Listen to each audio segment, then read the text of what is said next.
Dun, dun, dun, dun, dun. No. Dun, dun, dun, dun, dun. No. Dun, dun, dun, dun, dun. No. Dun, dun, dun, dun, dun. No. Dun, dun, dun, dun, dun. It's still going. It's still going. It's what it does. It wasn't supposed to loop. Well, that's because it looks like you played it directly through Facebook Messenger, so it's just going to kind of loop until you're done with it. Okay. Yeah, that's fine. I was funnier that way. Ladies and gentlemen, it's Wednesday. It's time for the Mattriarchy. My computer just told me it needed to juice up. So I'm going to go ahead and plug my computer in awkwardly while I'm opening the show. Anyway, you at home will never know what goes on behind the scenes and what an absolute wreck I actually am. Today. That's okay. They're used to your computer sometimes dying on us midstream, so at least this time they know it won't. Computer. Everybody has their secret identity. That was actually really funny last week when Footless was like, when I had to step out because my dog started barking. Footless he's like, oh, his computer goes down all the time. And I'm like, that was literally 2 computers ago. So anyhow, doesn't matter. Today we are here to talk about Superman specifically, but generally superhero movies. Yeah, let me open up with a question. First, we'll go around the panel. We'll talk about it. If you tune in, you know this scene. You all know the metal. You know Hutch. You might even know Cartoonicus. But do you know what our opinions are about whether this whole superhero movie thing is a fad and will fade away? Or are we just weighed down by the weight of formulaic and terrible schlock masquerading as superhero pictures? Metal, you are a cynical son of a bitch. Yeah, I am. What is your take on that question? Yeah, I kind of fall into the latter half of things, only because I know a lot about the history of movies. Superhero movies have kind of been around forever. Now, granted, the space in between each superhero movie used to be a bit longer on average than it is now. We didn't necessarily have one coming out every single year, or maybe you'd get like a year off, up to like 5-year gaps throughout history. But ever since like, I guess the late 80s onto the turn of the 90s is when things start getting denser again, where kind of like when the Batman movies come out. And then throughout the whole 90s, that would be the period where maybe we'd get like a year off. But then once we get into the aughts, it's just been back-to-back superhero movies every single year. And I think the real fatigue is coming with just bad filmmaking. It is just and the fact that they are shoving it down your throat instead of just letting these films come naturally, because somebody's like, this is a movie I want to shoot. It's like, no, we're a studio that makes superhero movies. You have to make a movie in this universe, right? So I think that's the real problem there, and like that's not going to stop until they stop making money off of it. Yeah. Yep. Yeah, Marvel has nothing else they really want to tell, but they still want to have product. That has been obvious for a while now. There's nothing that really says, "Oh, I've been dying to make this project since I was a kid." There's nothing that says that. Well, and that's the frustrating thing to me too, because like the first like modern era Marvel film that kind of kicked off their desire to start making a bunch of movies and actually showing success at that, because you had the Captain America, you had Roger Corman's Fantastic Four, still never seen it.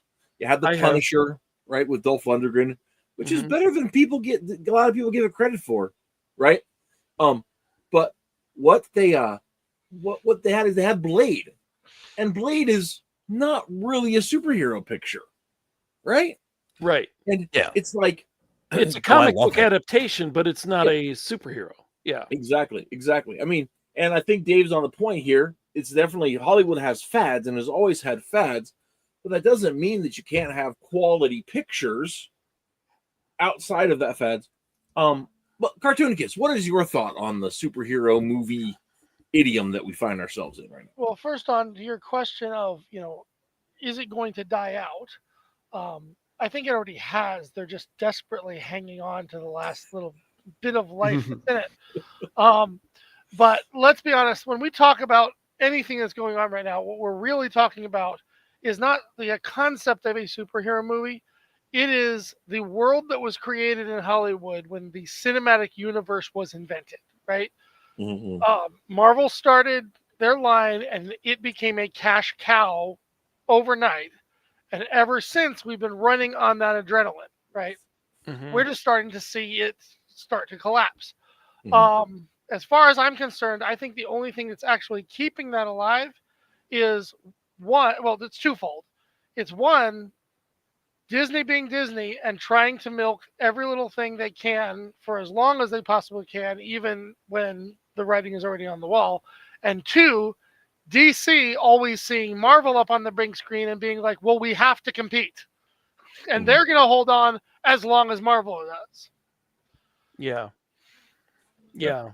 And if the Green Lantern movie had been successful in 2008, I think was when it came out, 2008, 2010, I forget what it is that it came out. It was I had such high hopes for that, and it failed in every way.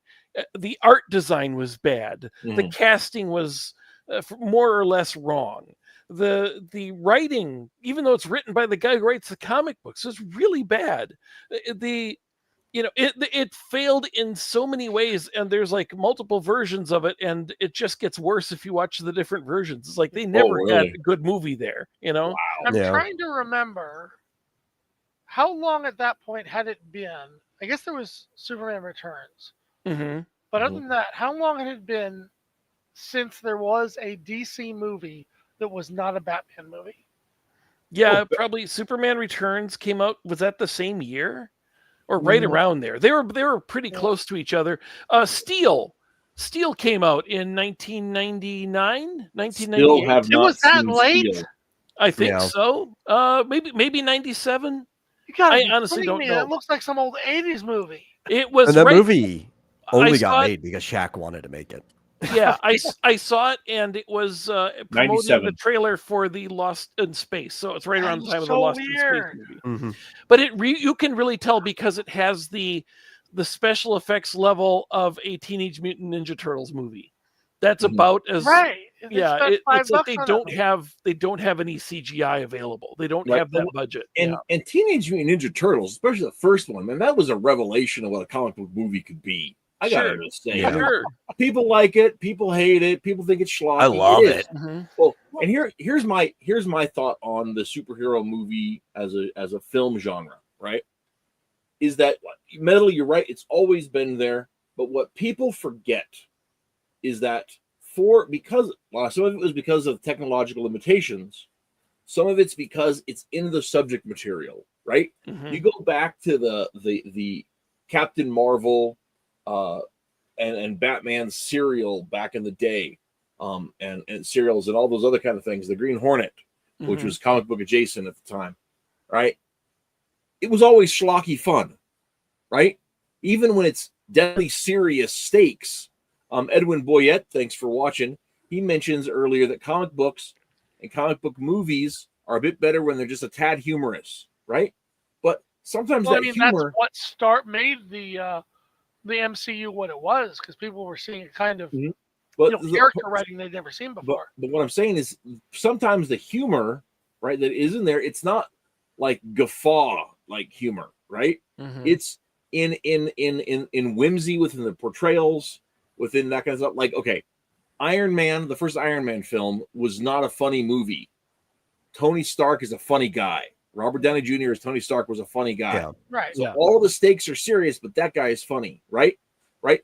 If you look at the second Green Hornet serial from back in the day, all of the stakes are serious, right? But you've got characters, you've got like Mike Axelford, right? You've got of Kato even. They're cracking jokes a little bit. Their reactions cause a little bit of humor. You get those breaks in there, and it's right. Even like like Batman Returns, right? Michael Gough as Alfred is seriously funny in that picture.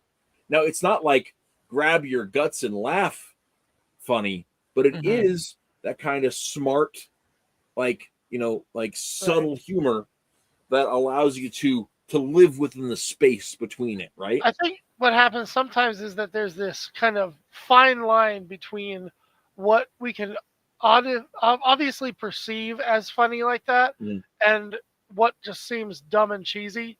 Mhm. Like Alfred says, "Can I, persist you to take a sandwich with you, sir?" And Batman says, "I'll get takeout." Right? It's like, wait, was that a Drive-through. joke or was Yeah. that a really Yeah, drive-through. stupid line? Right? Yeah, that And was that's what that. we saw a lot of that back in the day, right? Mhm. Well, like- and some of that, it can work in the product too. Like we've talked a few weeks ago about how comics always have, there's always like a corner of the superhero universe, right? Of the superhero publishing universe that kind of pokes fun at itself. And Batman 66 was the epitome of that kind of thing within a film, but it was also like an artistic commentary on life in the 60s, right? Mhm. I wouldn't necessarily want that in a Batman picture today, but I don't want a Batman that's mopey and takes himself too seriously like Pattinson's Batman, right? Especially when he doesn't carry the intellectual or emotional weight to make you believe he should be taking himself seriously.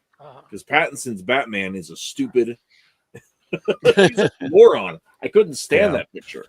I gotta tell you, you might not like the new Superman movie, which I saw last night. We're going to be talking about it because I saw it. See, I I'm already gonna know. try I'm to not not gonna give like away the spoilers, but Did they take Superman from gritty to mopey? Superman is.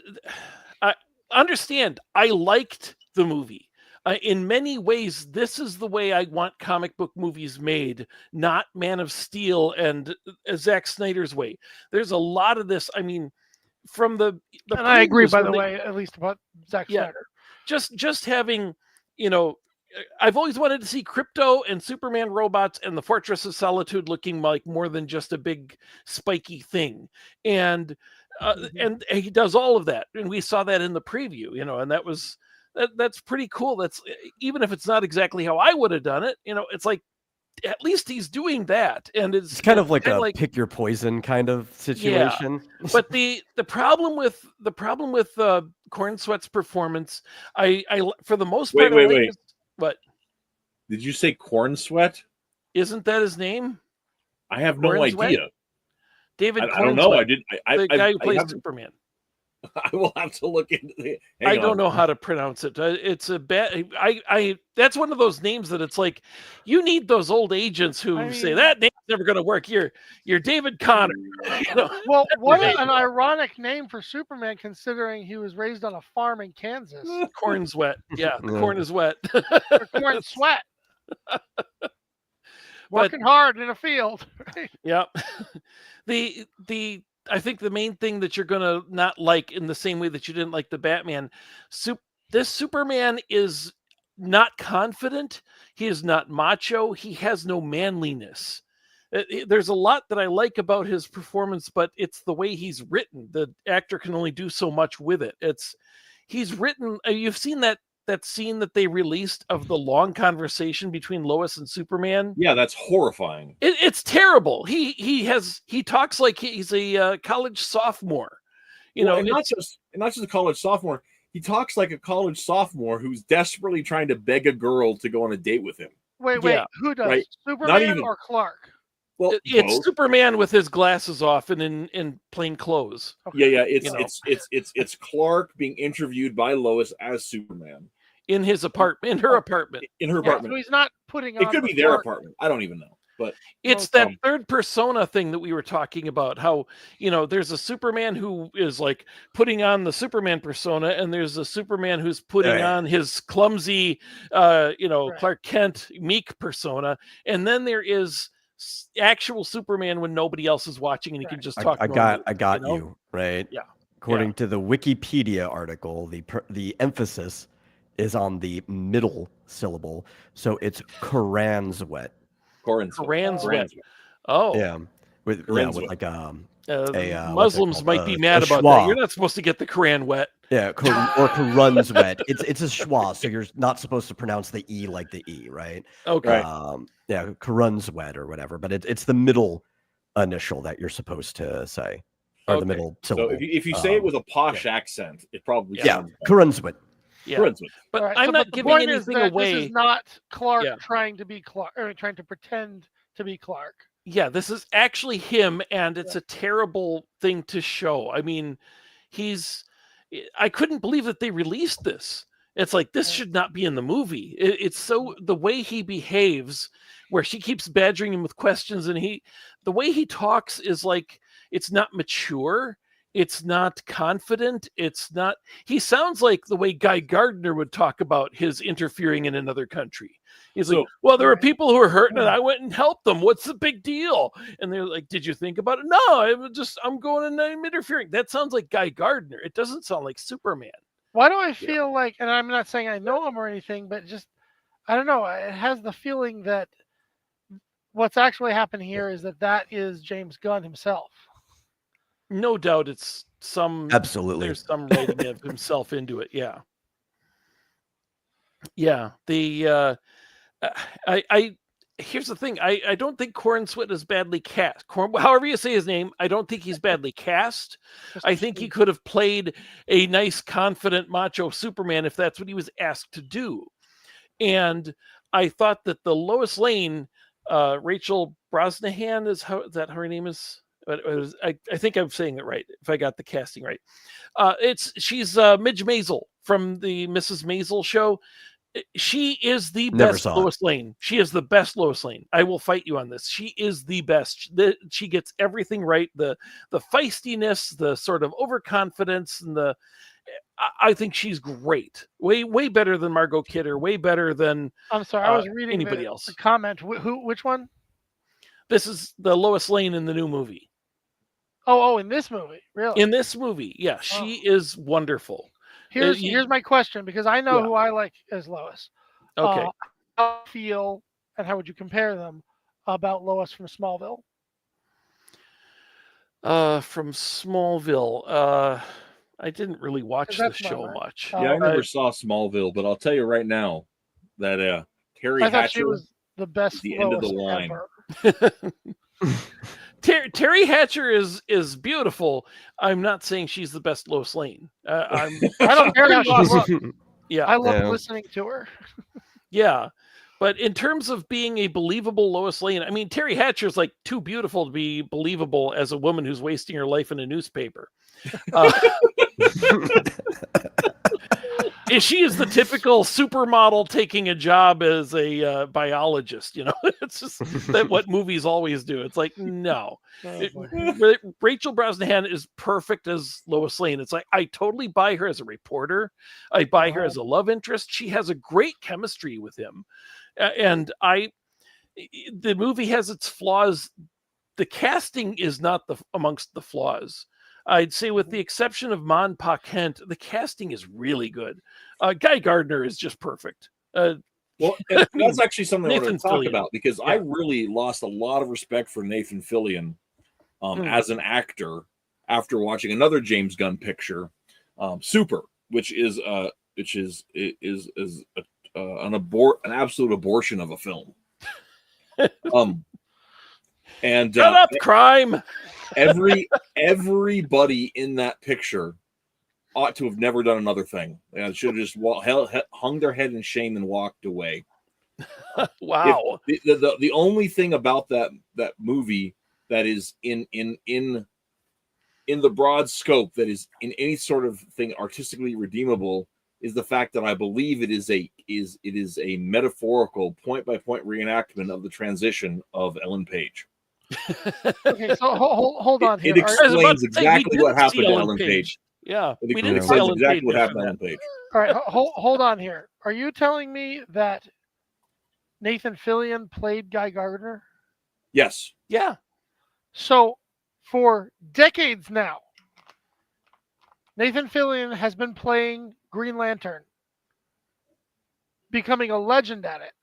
Mm-hmm. And when they finally make him a Green Lantern, they make him Guy Gardner. Yeah. Well, Guy Gardner should be a legend.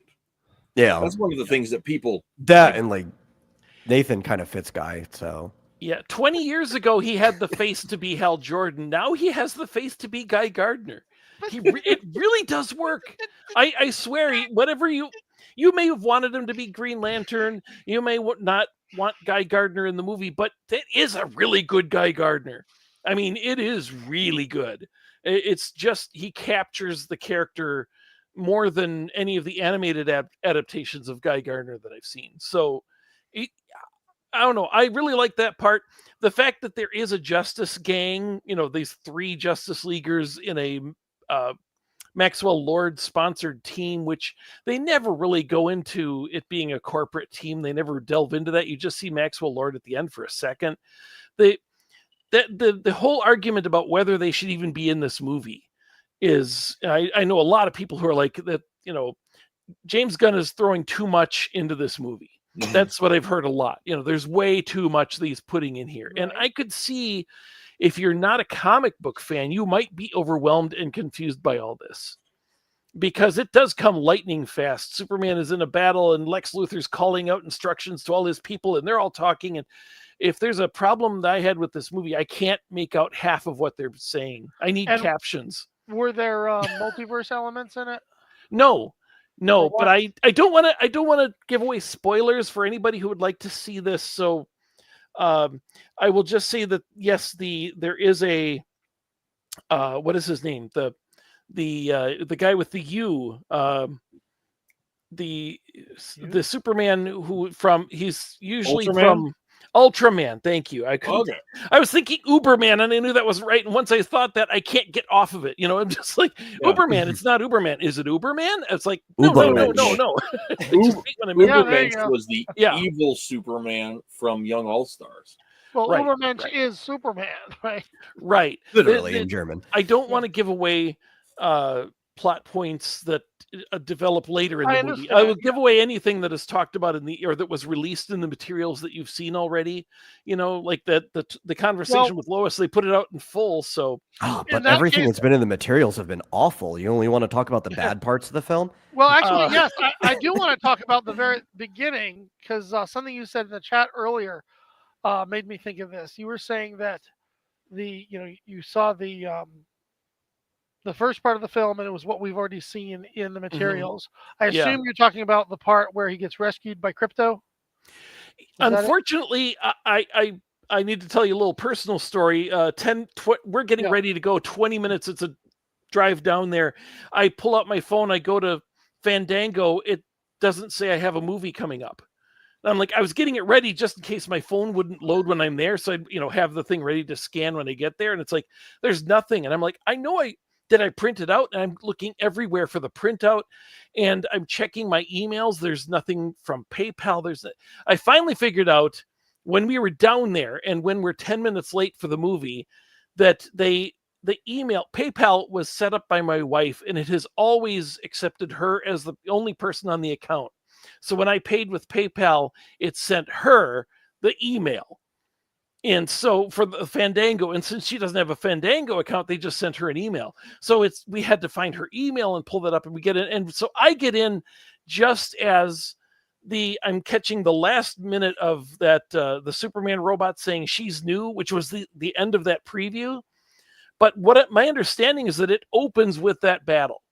And so you don't even know what he's fighting unless there were bits that were cut out because, right. I don't know what it showed. Unfortunately, I came in 10 minutes late. So, but I did get there just as the credits came up and it said Superman. So it's like all kind of a preview and I saw most of that. So, so what piece of material was it that you're talking about though? Am I right? Or I'm sorry. Him in the Arctic with Crypto the opening with him landing, Crypto takes him to his fortress. The fortress comes out of the ground, and he goes in and gets rejuvenated, and then he flies off with that CGI that some people said was iffy, but I didn't see anything bad. So I thought it was that. Yeah. When you said that, it got me thinking because I'm assuming do you think this was a reboot? Yeah, I mean it's not supposed to be. Well, with one exception, I thought I had heard that DC was not saying it was, but even if not, different actor, different costume, it's like Yeah. everything. It feels like a reboot, right? It Except feels for like we're starting Peacemaker. Peacemaker, who was from the DCEU, is in this. Okay. Same John Cena. But we get the idea, Yeah. right? Different casting, different director. It's like, okay, we're starting again. Yeah. It feels like a strange idea to take, especially when you have like the most powerful character in almost all of fiction, right? Mm-hmm. To start out your new movie with him in trouble, needing to be rescued by someone else. Like, doesn't that kind of like ruin the mood for your Superman movie? Mm-hmm. Am I crazy? It's a repeated thing that Crypto comes and saves him. It would be cool if that was done once, but it's done in the preview that was released for everything, and then he also whistles for him later in the movie a couple times, and it's like, right. Then it's not really a. It's kind of cool extra to have odd to do that. Yeah. Right there as your opening. Like, here's your character, everybody. Yeah. Right? Yeah, he's beaten, he's weak, he's spitting up blood, and I don't even know what that was from because I missed the opening. I'm sorry. Like, maybe do that in the sequel, but for your introduction, that's such a strange decision. But I wonder if anybody else who saw it felt like that was a downer of the movie. I think it does help to establish that he's not so powerful that he can't be. I mean, everybody complains about, what are you going to do with him? Unless you have kryptonite, nobody can beat him. It's like, okay, well, maybe he's not nothing can beat him. And I kind of like that. That's what they keep trying to do. I'm totally on board with that. Yeah. And so, but yeah, opening with that, it would be cool if he didn't have so much weakness throughout the rest of the movie too. Jim Tuner had a hilarious comment up here. What was it? Where did he say it? Wonderful film. The Guardians of Superman is a great film. The Guardians of That's brilliant. Like Guardians of the Galaxy, but Superman. Oh, I get it. Okay. I thought you were saying that it's like the entire movie is other people doing Superman's job. Yeah. It's probably that too, honestly. The problem with this Justice Gang is that you remember how they released that footage of Superman putting on his boots casually while there's a big floating glow in the dark monster over the city? Yeah, it was a screenshot, right? Here's the thing. I will spoil this because it's a minor. I mean, it's a throwaway gag. He's having a heart-to-heart conversation with Lois, and she says, "Shouldn't you be out there dealing with that?" And he said, "No, they got it." And and then you see like a big green bat whacking the thing in the background while they're talking. It's funny that there's a battle going on, and they're in the background, but I cannot buy that Superman would ever not go out and go after something that's attacking a city because other people are like, yeah, we got this. So, especially something of that scale, right? Like if it was like a regular supervillain, it's like, oh no, right. Guy's got that, it's fine. Well, but like something like that. And the question becomes like, I would think Superman wouldn't, if in my mind, Superman wouldn't necessarily insert himself into every conflict going on, right? Mm-hmm. Right. But he'd use his superpowers, and are the people on site going to be able to defeat this before I get there? Yeah. Right? Do they do my peers need my help or not? Right. It's like, well, I think that's also part of the thing about like if it was a regular smaller supervillain, that'd be understandable because adding another person in the scene might cause more collateral damage than what's already being done. It's like it's better if the person who's already handling it is handling it. And I mean, what if one person dies because Superman wasn't? If even one person gets killed by this thing, Superman's going to be like, I should have just gone there and helped. Yeah, you're right about that. Well, and here's part of the thing with my kind of take on it too. I don't think Superman would be patronizing. I don't mean this patronizingly, right? Mm-hmm. But like as a parent, there are times where like, I could tie my kids' shoes faster than he could tie them when they were small. My kids are grown up now; it's not an issue. Yeah. But when they were little boys, is it the appropriate time to just tie my kids' shoes because we're getting off the escalator or something? Or is it a situation where we need to step aside and have the kid tie his own shoes because it's more important that they learn, right? Yeah. Well, there are lots of things in the adult world that are like that, where it's, I as I've been a manager at times in the past, and you have to decide am I going to, I could do this thing, or am I going to tell somebody else to do it and delegate that responsibility to somebody else? And I already know how to do it, but they need to figure it out for the time I'm gone or on vacation or not here anymore. Right. Mhm. And Yeah. it's that same kind of a thing where Superman can do everything, but maybe it's in everybody's best interest that he not do everything. Yeah. And Superman, part of the Superman thing is the ethos of that. That's a perfectly legitimate thing to say. And the line to say, oh, they've got this, that is reasonable, but is the movie really selling that? And Yeah. it just seems to me like I don't see, from what you're describing to me, Hmm. I don't see any difference at all between the way James Gunn portrays Superman and the way Zack Snyder portrays Superman. Ooh, That's true. harsh, too. That's true, because it bugged me I mean, both of them are lacking in confidence, and they don't have that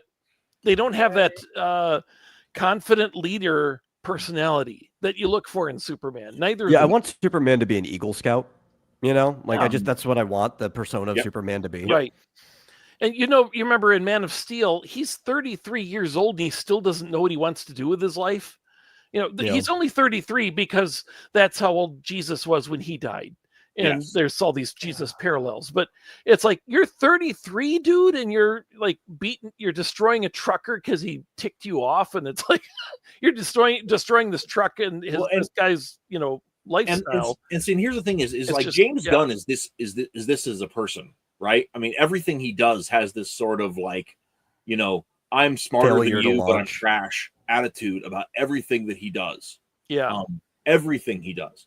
Even like him and his brother carping up on social media the last week about, oh, if you think that America should deport people that break in here illegally and Yeah. assault our citizens, then you're going to hate Superman because Superman loves it when women are trafficked for sex. Yes.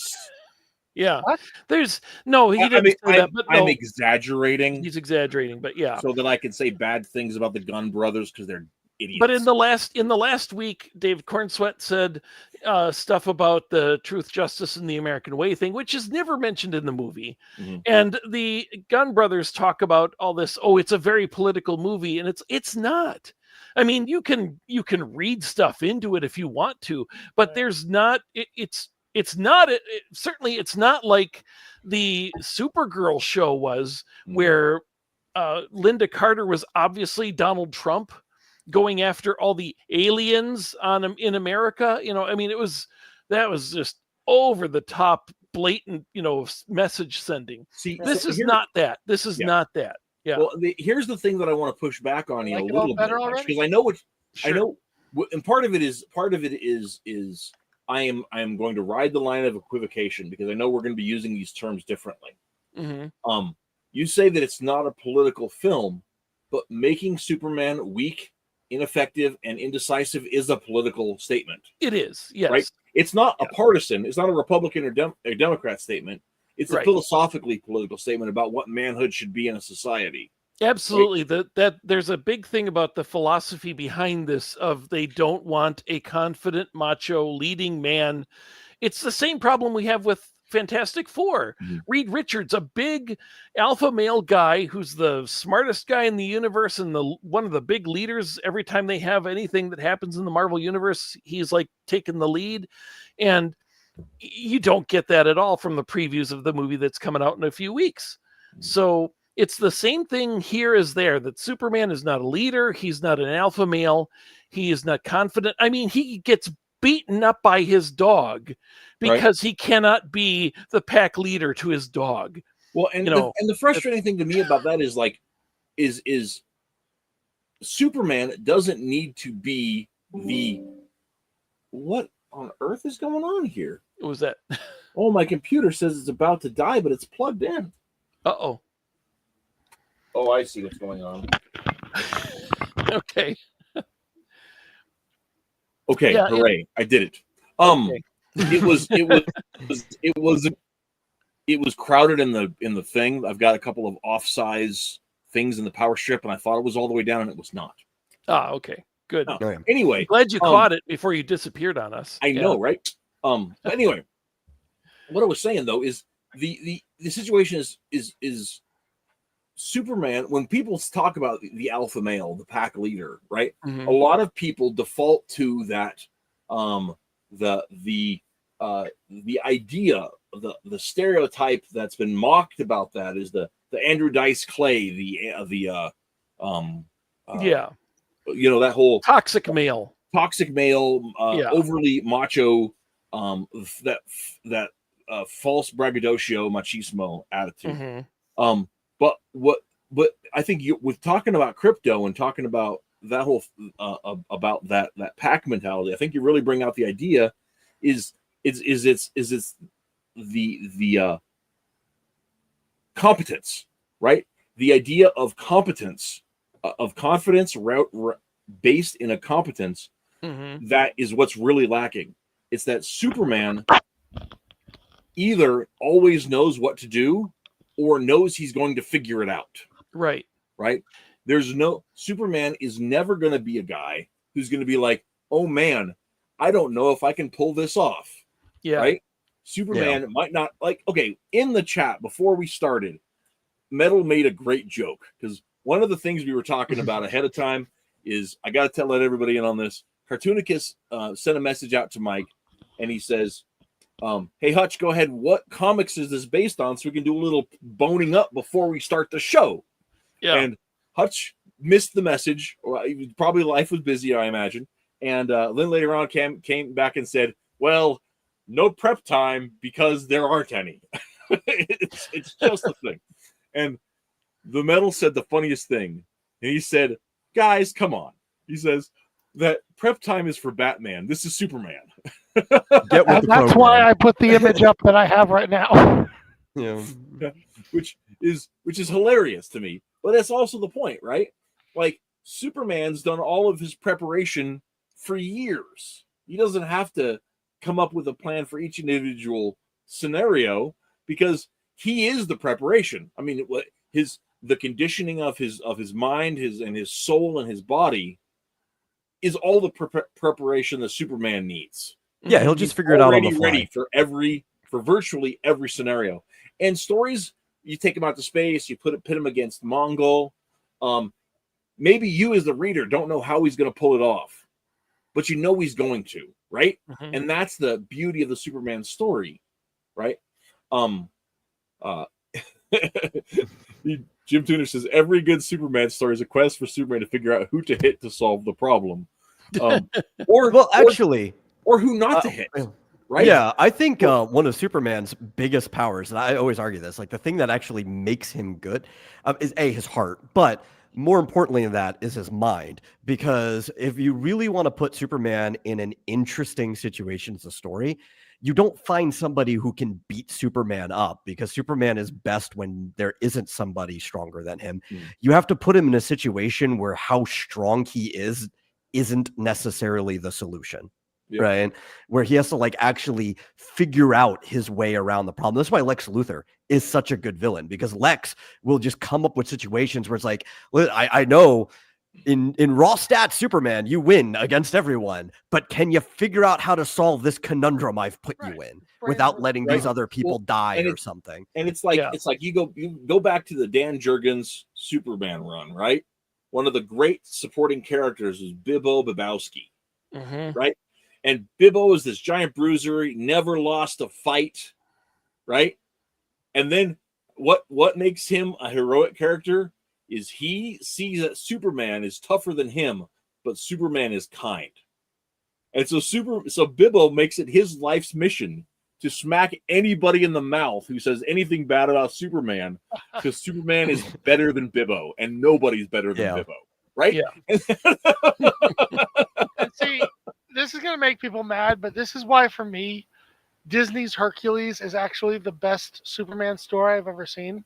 Never seen it, but we should talk about that. It is a better Superman story than it is a Hercules story, so I'll agree with you on that part at least. Yeah. I knew that. I knew that was what you were going to say. I've never even seen it, and I knew it.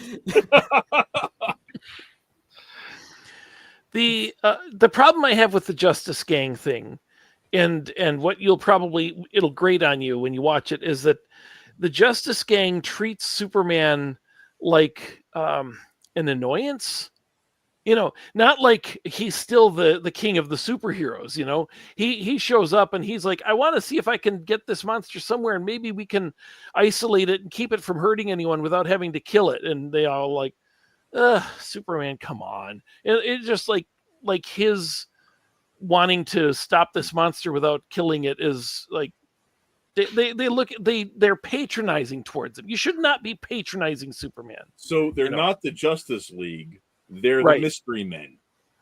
They are, if anything, they're the conglomerate by another name, because they work for Maxwell Lord, and like I said, they don't really delve much into this, that it's a corporate superhero thing. It's a reason, but they operate out of the Hall of Justice and everything. So I don't know. The only thing from the previews that I liked is that they actually used the Cincinnati Union Terminal for the Hall of Justice, which is what the design of the Hall of Justice was based on. So I thought that was pretty cool. Okay, you know that Metamorpho's in this, right? No, I hadn't. I didn't know that. I was told it was in it. Yeah. The guy who plays him is from the show Barry. He's this guy with alopecia. He's bald all the time. He looks like Rex. So it's a good casting off the bat. And again, I don't want to give away too much, but you can kind of figure out that he goes into action with Superman later. And there's bits where he's like blowing up bits of his body, and finally all he has left is his head floating on some gas.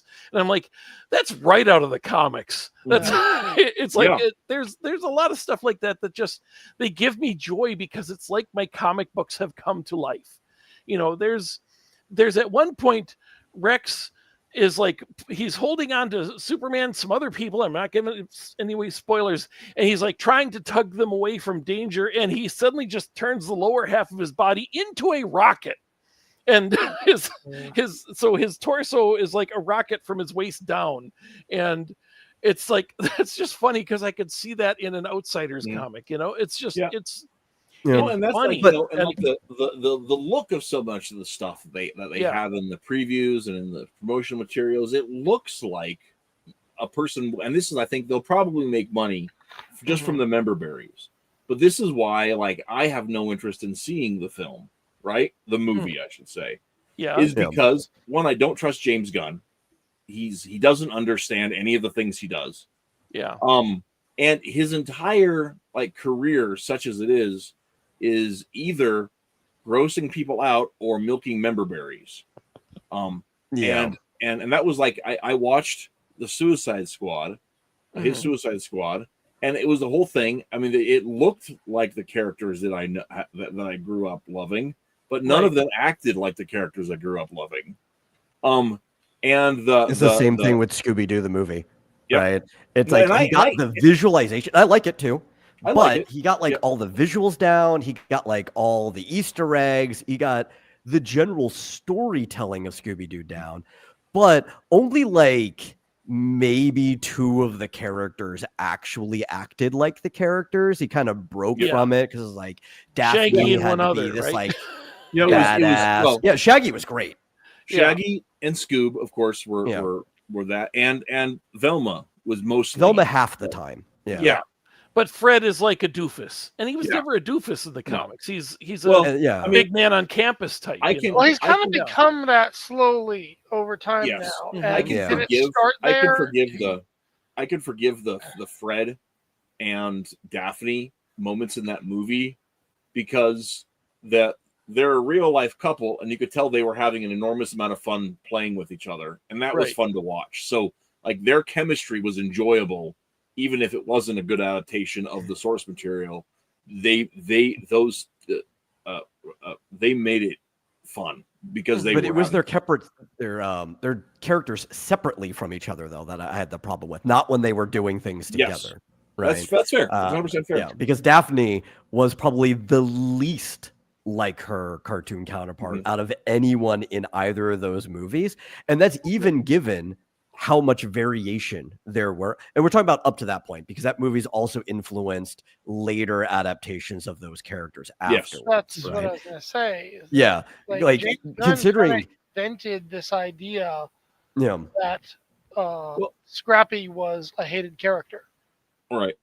Well, and Right. the I other mean, he thing was always a polarizing character, but he was never like that. Yeah. The show Yeah. did was He literally wasn't going hated in downhill. universe. He wasn't Yeah. hated in universe. Yeah. Well, the that's thing. what's true. Yeah. But he also was like the original Scooby-Doo show was going downhill in ratings when that new show came out, and it totally brought the whole thing back up from the Yeah. brink of disaster. that was like, Yeah.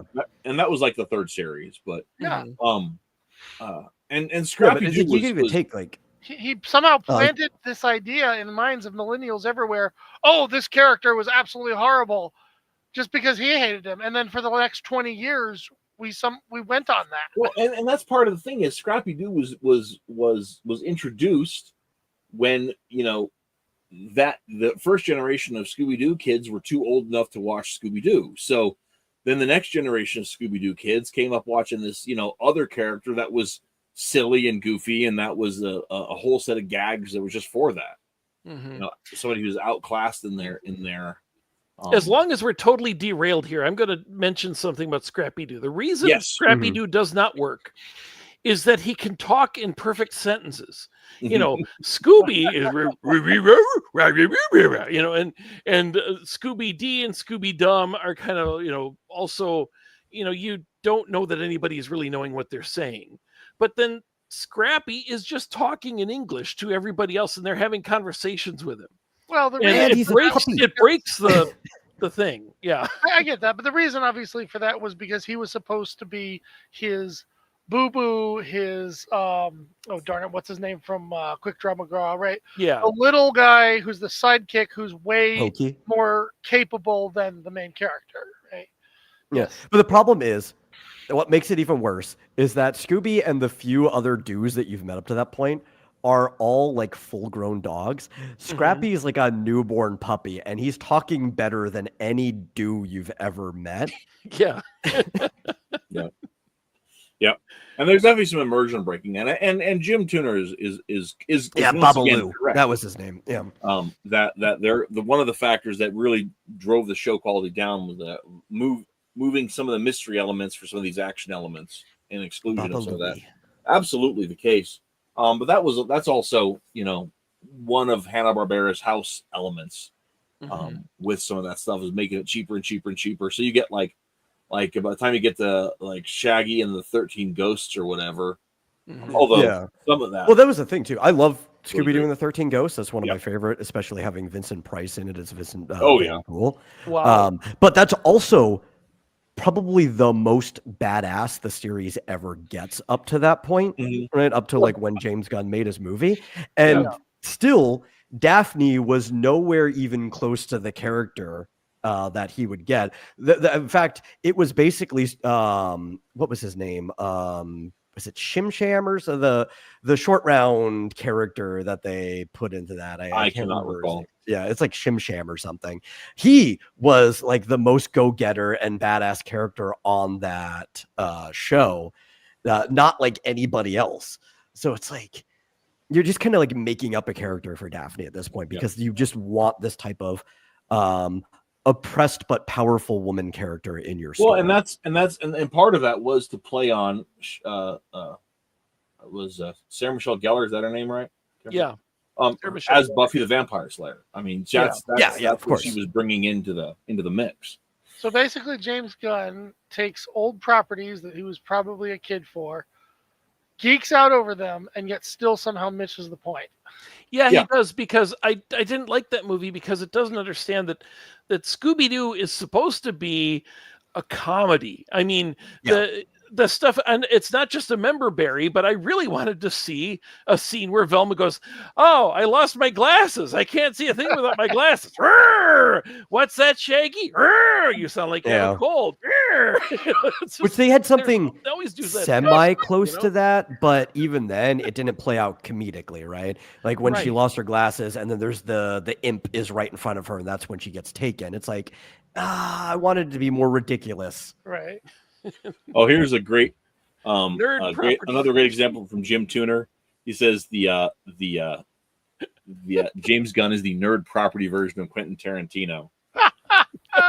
Yeah, which honestly would be Well, fine if except Gunn was that- doing his own parodies with original stuff for the most part. Well, and I because gotta say that's like Tarantino's that's only almost too adapted generous. one story. You know, I think that's actually too generous because I think Quentin Tarantino is a more He's talented brilliant. director. yeah. Right. And I might just be being harsh. I don't know. I was just really, like I said, I really could not stand Super. No, I but agree with you. Even going back Honestly. to seeing the Suicide Squad, I was so disappointed with the Suicide Squad. And largely it was because so many people that I spoke with were like, "Oh, it's so much better than the other Suicide Squad movie." That's me. I absolutely say that. Yeah. Yeah. I don't think there's a difference. I don't think there's a quantifiable difference between them. Oh, I think there's a huge difference. And I think part of argue that with you. I think the main thing people noticed, of course, was how dark and Man of Steel, the first one was, and how much more comic book feeling the second one was, probably. Yeah, which is a turnoff for me, of course. So I'm just playing devil's advocate here. So here's part of why I don't think that there's any significant difference, because in both movies, the core plot of the movie doesn't need villains. It's just that both of them are just hero stories that are just like they're no more villainous than the Crow is villainous, and the Crow isn't a villain, right? They're no more villainous than the Punisher, right? It's they're the anti-heroes at the absolute worst. Nothing about the natures of the cases that they're involved in would require. I mean, it's something the Justice League could have done. It's something Batman could have done. You have that one scene in James Gunn's movie I where would disagree quite a bit about where that Peacemaker wasn't Shark going around like eating everybody? Yeah. But I mean that's not plot centric, right? That's what I'm saying is they're accoutrement, but not they're not plot centric. And the reason and the only things that you would want, like the entirety of the, if there is a we need to get villains to do this mission element that is there, it's just there to cover up the government's misdeeds. Right. The Justice League wouldn't do that. Yeah. Right. They wouldn't do it, but like but that's not even plot necessary for the story. Right? Like that was stuck. That was stuck in there as an afterthought. Right? That's it's to justify it. If you had with the whole Starro thing on when they first go in and they're like, oh, there's this, it's Castro has had this secret base where he's developing this super weapon and we're going to send you in to stop Castro. Okay. Oh, in the last minute, no, it was us all along. It was our hackneyed, corrupt version of Amanda Waller who wants you all dead anyway. I guess I never really thought of Suicide Squad as being about the covering up of misdeeds. I've always seen it's supposed to be espionage, so you don't you can't have somebody like the Justice League do it, even if they would. Yeah, I understand that, but I never thought of that being the point of using villains. I always saw it as more of an Expendables things where this is a suicide mission, so might as well send all the people we don't care about in there. Yeah. And that was how it's kind of half and half, right? Because they're expendable in both ways, where if worse comes to worse, you don't feel guilty of killing them off. Yeah. The original premise of the Suicide Squad was, well, we have all these people that we have to pay to secure, and we have to spend a lot of money sometimes to contain them. Why don't we put them to work for the government that has to pay for them and put them in service? And if they get killed, it's not a loss. But but even in the comic books, Amanda Waller was not. She was not callous. She didn't send them out to die. She never did what they do in that movie where she takes a whole team that she knows is just going to get killed on the beach. And she puts Rick Flag on that team. If anything, he's not even a criminal. He's just like a hardcore rehabilitation program almost. And that's why, Hutch, that specific plot element Yeah. is why I don't see any difference between the two. Was part of why I don't see any difference between the two Suicide Squad films. Oh, right? I still think the second one had a lot of problems. I'm just saying it was way better than the first one. Yeah. At least I could tell Rick Flag from everybody else because he had the yellow shirt. Yeah. I couldn't tell who Rick Flag was in the first movie. It was so dark. So, I was getting him mixed up with Captain Boomerang and the other guys. Yeah. so That's it's fair. literally a case of picking the lesser of two evils. Mm-hmm. Well, and yeah. Have you seen Slither? Have I seen Slither? Yeah, his movie Slither. No. It's a remake of it's not a remake, it's a swipe of a movie from the 80s about these eels that go along the ground and they climb up in you and they get inside your mouth and they take you over. And once that happens, you're basically dead. You can't be recovered. So they're basically zombies. Yeah, so it's like an invasion of the body snatchers. I forget what it was called. What was it called? Night of the Creeps? I think that's what it was called in the 80s. So he basically does a remake of it. It's the same plot. All these little slugs are invading this town. It takes over everybody. And so Slither, this one has Nathan Fillion as the lead, and they kill everybody because of course once they're taken over, there's no getting them back. Then he makes the Suicide Squad movie, which has Starro ejecting all these starfish which take over your body, and once that happens you can't just remove the thing, you're dead. You can just be killed because there's no getting you back. Then he made Peacemaker, which has a plot line about these aliens that are invading Earth that take over your body and there's no getting you back. He's done this plot 3 times. It's funny, I've seen Night of the Creeps, I've never seen Slither. That's hilarious. I think that's why he gets away with it. Course. Nobody has seen all 3 of them except me. Yeah. Of course, Metal, you've seen Night of the Creeps. So Why he's Joss would you? Whedon. Well, I grew up on like older stuff. My parents would just put things on. So like 86, that's like right around the time that like my parents would have been watching it, and they're like, hey, here's an old movie I like. Let me put it in for my 7-year-old son to watch. Yeah. Yeah. Anyway, yeah. So I bring Suicide Squad up, and of course Suicide Squad should not be a superhero film anyway, even though it's a comic book film, because it should be a spy flick. And I don't feel like either of them were anywhere close to a spy flick. Yeah. And I also really can't stand the inclusion of in other things. I really can't stand the inclusion of Harley Quinn in the Suicide Squad. That has never made any sense to me. And the fact that both of them are really serve as covert Harley Quinn flicks. And even though I think Margot Robbie did a very good job of embodying that character, you all know that I don't think that character should exist. Right. At all. Yeah. So that's part of it. Yeah, so it was just so much about that I found You make an interesting point, though. I'm trying to imagine what it would actually look like. I don't think it's ever really been done for someone to try to make a spy movie officially while clearly knowing that they're doing this in a superhero universe and using superpowered characters. Yeah. Yeah, the closest I think that actually like lives within that space, ironically enough, is probably Spy Kids. I actually really unironically like Spy Kids. Yeah. And it's just because it's so there, it dwells on the edges of the paranormal. So I think that it's probably the closest to something like that you'd have. But they are literally like spy superheroes and stuff too in their universe. No, there are no actual superpowers, mind you. Well, no, they're gadget-themed superheroes. But I know what you mean, yeah. Yeah, I mean, I didn't love those movies particularly, though the first one I think is the best, mainly because they take so much away from the actual spy genre. Yeah. And like by the third one, they're not really spies at all. It's just a big video game movie. Yeah. I think that's probably fair. But one of the they're adventure movies. That's what they really are. Well, the second one was definitely more like Indiana Jones. So one of the things that I want to go ahead and bring up, though, Metal Talks mentioned in the chat, mentioned Tarantino. He brings up Jackie Brown, which is a great segue to one of the things I wanted to Sad Robot says, I think Shark Boy and Lava Girl live in the Spy Kids universe, sure. I don't see any reason why not. Wow, I was just watching a video today that suggested that might just be possible.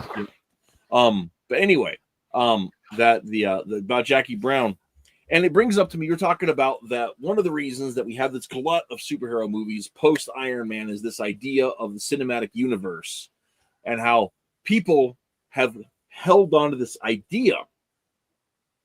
I believe a false idea that the superhero films invented the cinematic universe. Oh yeah, no. But that's nonsense, right? Because we had Yeah, Universal Monsters back in the day for 30 years. We're making interconnected films, Right. and beyond that, even you've got the whole series of Hope and Crosby's Road films all take place in the same universe. Everything that John Hughes made takes place in the same town. Well, I don't think I knew that. That's largely. It's largely. And Tarantino's stuff all takes place in the same universe. Actually, he shares for the most part. Many of them do. Many of them. Yeah. With what's his name? Two different people. They're his close friends. In fact, some of his stuff takes place in the same universe as Spy Kids. Believe it or not. Right. That's true. So. Yeah. The Mattriarchy trilogy. I will try to make a distinction though between the concept of where certain movies happen to take place in the same universe, and where, starting with the MCU, we had this idea given to the public. We're going to keep making these different series, with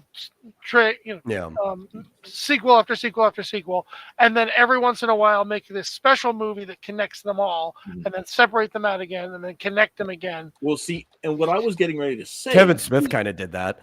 Yeah, every so often he has a movie that actually brings all his stuff together. Yeah. Right.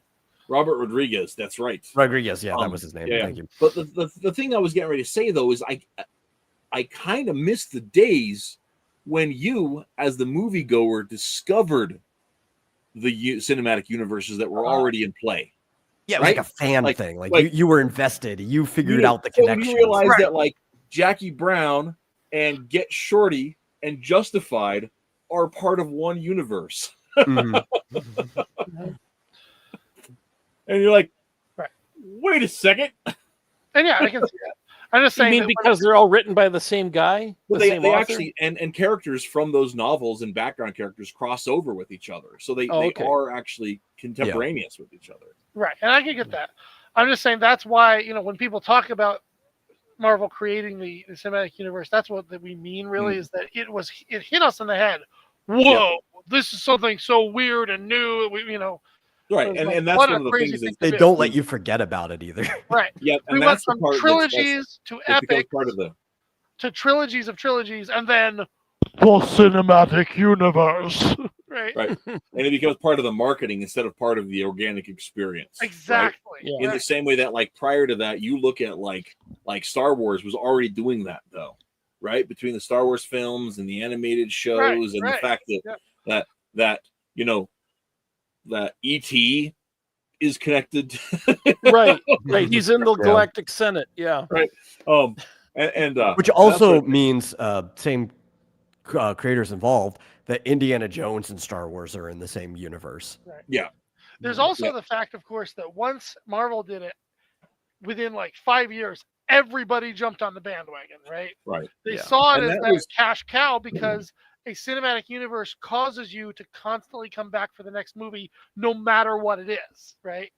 Unless the movies get terrible and you start watching entirely. Exactly. Hi, Marvel. I used to be a customer. Yeah. Universal tried to do a dark universe, and it was basically a relaunch of all of their Universal monsters. Made, right? They went overboard on the Mummy, doing it all wrong. They just got off on the wrong foot. They didn't build slowly at all. Yeah, I have to. Well, the best Universal connected universe was Abbott and Costello. So yeah. Oh gosh. Wait, were those actually connected? Yeah. Yeah. Well, they were connected to the Universal monsters. Were they all? Yeah. There's a bunch of like Abbott and Costello versus the Mummy, Abbott and Costello versus the Wolfman, and they were treated Invisible Man. like the actual Universal versions of those things. So Abbott and Costello connected the entire Universal universe. Right. But were Abbott and Costello's characters the same characters in those? I don't think so. I didn't think they were. No. There was a I couple know. times.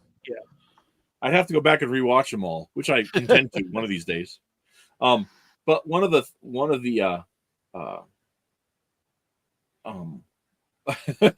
here we go. According to the napkin with insane notes I found at a Burger King, Pixar actually invented the cinematic universe. Oh, everybody keeps Yeah. trying to put those in the same universe. I hate it. Yeah. Most of the sense. time, it's just Yeah. Easter eggs, Yeah. like intentional Easter eggs, and that's it. I mean, and Well, there are it definitely is some that are. ideas meant There to are some. explain the Easter eggs, is what it is. Yeah, there are definitely some that are meant to be more than just Easter eggs, but people take it way too far. Anyway, If I may, I think originally when I heard the idea, I thought it was pretty fascinating. I think the problem with the Pixar theory is that it was made at a specific time when whatever connections there were, we were able to put together a specific story based on those connections. Mhm. Now, as movie after movie after movie comes out, we have to somehow fit that movie into a theory that was not made with them in mind. Mhm. Right? Yeah, like I reject any connection of trying to say that like the Pixar cars are actually highly evolved bugs from Bugs Life. You know, like Yeah, I'm just that's gonna throw right. that right out the window. Yeah. That's absolute nonsense. I would like to say also that I think that Disney made a couple of giant mistakes in terms of things. One, Only a couple. well, yeah, two I'm going to Yeah. talk right now. One Okay. was not incorporating the Incredibles into the past of the Marvel universe, because the way it works is that Disney has a rotating timeline, right? So now there is nothing that happens in the 60s in Marvel timeline, right? And they could have just slid the Incredibles in there, no one would have even noticed it. Yeah, right. Yep. Cap is in cryo. Like there's Yeah, a perfect gap for There's a stuff perfect to just gap be. for the Incredibles. They should have done it. The second of all is not taking Big Hero 6, which was a monstrous sale, and putting that back into Marvel comic books in its movie version. Yeah. What the heck were you thinking? The Marvel Comics Big Hero 6 never caught wind, never caught heat. It's a bit darker too. Like Yeah, you for really sure. couldn't give that to kids. For sure. And the Disney version was fun, and it was happy, and it was exciting, and it was jubilant, and all the things that kids superhero movies ought to be. And the fact they didn't bring that into the Marvel universe and start pumping out comic books for kids. What is wrong with these people? At the end of the Infinity Saga movie, the first one, Infinity War, is it? Mhm. When you see he pulls out the phone, people are turning to dust, and he hits send, and then he starts disappearing, and his phone drops, and it suddenly flashes, and it shows the logo, but I didn't even know who that was. I had to ask somebody next to me, what does that mean? There's just a star on it. I thought, wouldn't it be so much better if you saw the I logo and hear da da da da da? It was like, I would love that. Well, That would have actually, been amazing. can I say I actually had the perfect ending for Infinity War before I had ever seen it, before it ever came out. Okay, and it goes like this. Wait. Does Adam Warlock take the Infinity Gauntlet and stop Thanos? Nope. That's the only ending that should have That would be happened. Infinity War Part 2. No. We knew this thing was going to be a part 1 of 2 pieces, right? Mm-hmm. We all knew what that meant because it was going to involve Thanos. We know that the original story has Thanos basically wiping everybody out the first time and then having to come back and take him down the second time, right? I didn't know that, but go ahead. Oh, yeah. So we knew that this was going to have a cliffhanger ending, right? Yeah. And we knew that a whole bunch of characters were going to die. This is what should have happened. Instead of they basically just let all the big original 6 live, and I get it. It was supposed to be their movie at the end. Still, I say everybody should have been wiped out. Every single major hero character that we've seen so far. Thanos gets really mad at these people for coming against him, and he takes them all out. The only ones that are left are Hawkeye, Ant-Man, and Wasp. Specifically, all the smallest and or weakest characters, which means in the next movie, they're going to be the ones to have to figure out how to bring everybody back. You get to the point where Nick Fury and Maria Hill, instead of being dusted, are sitting in some underground bunker. The world is ending. What the heck are we going to do? Right? We don't know how to deal with this. And someone brings up a line like, but how do you bring back the dead? And at that moment, the door swings open. In walks Agent Carter. Not Agent Carter, sorry. Agent, what's his name? Coulson.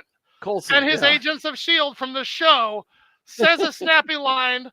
The entire audience loses their mind. Yeah. Except for people that didn't watch the show. Because they go to Tahiti. That's how you bring them back. Yes, there you go. Right? It's all tiki drinks, the whole thing. Everybody just you make up. In the second, in the finale, I really wanted to, when everybody's appearing, I really wanted to see one of the sky carriers appear, and then descending on rappelling lines from it would be 3 different Patton Oswalts armed with guns, because I watched the show. That Patton Oswalt is like a guy who has 5 brothers or something like that, and they're all identical, and they never explain it. But anyway, every season. I watched Agents of S.H.I.E.L.D. Geez, I'm not even a Marvel guy, and I thought that show was pretty good for the first 2 years. So anyway, I couldn't get into it. Yeah, I was watching it for a little bit, but this was coming on. It was still in the early days after the digital conversion, right? The mandatory digital conversion. Thanks, Al Gore. Anyway, ruins everything, that guy. Anyway, and so what would happen is, because I don't live out in the sticks, but I live in a somewhat rural town, and our broadcast is all from, we don't I have got one you. in town anymore. Broadcast. So the great thing about digital TV, guys, is that it's either on or off. It's ones or zeros. So if there's a sunspot, you don't get to watch television. Yeah. Right. And so it was so inconsistent that I was like, I'm coming home early from work to try to, and I'm taking time. I'm pinching myself to try to get everything, to fit everything in my life so I can watch a show that I can't even watch. So I quit watching. I quit caring pretty early. Did you at least watch it up to the point where it tied in with the Captain America movie? No, I think I saw the first 4 episodes was all. Oh, see, there's one guy he's got dark hair, he's white. I don't remember the name of the character anymore. But he's basically one of the leading agents of the show, right? One of the main 3 characters. This was the moment I was like, wait, what? And there's this guy. They're going after this woman named Quake. She's in there. So there's like a bunch of rotating characters, but this one guy is obviously like one of the leads. And then they have the tie-in with Captain America with the Hydra. What was when it's revealed that they're Hydra? Yeah, Winter Soldier. Yep. But Hydra he betrays everybody. The lead of the show is one of the members of Hydra, and it was just it catches you flabbergasted. It was amazing. It felt to me like there was no way that they had that planned, though. Like it was such a sudden thing. And he murders Patton Oswalt. Well, and that's now I like the character better already. Yeah. So he's the hero of the show, right? No, I learned to hate him so much. They're on the run from somebody, I forget who, and they land at a secret base, and who greets them but Patton Oswalt is one of the agents of S.H.I.E.L.D. And he's like, okay, guys, come in, I'll show you around the base. This is that's who you're talking about. Yeah. And does he kill the other Patton Oswalt? And then he kills Patton Oswalt there and stuffs him up into the ceiling.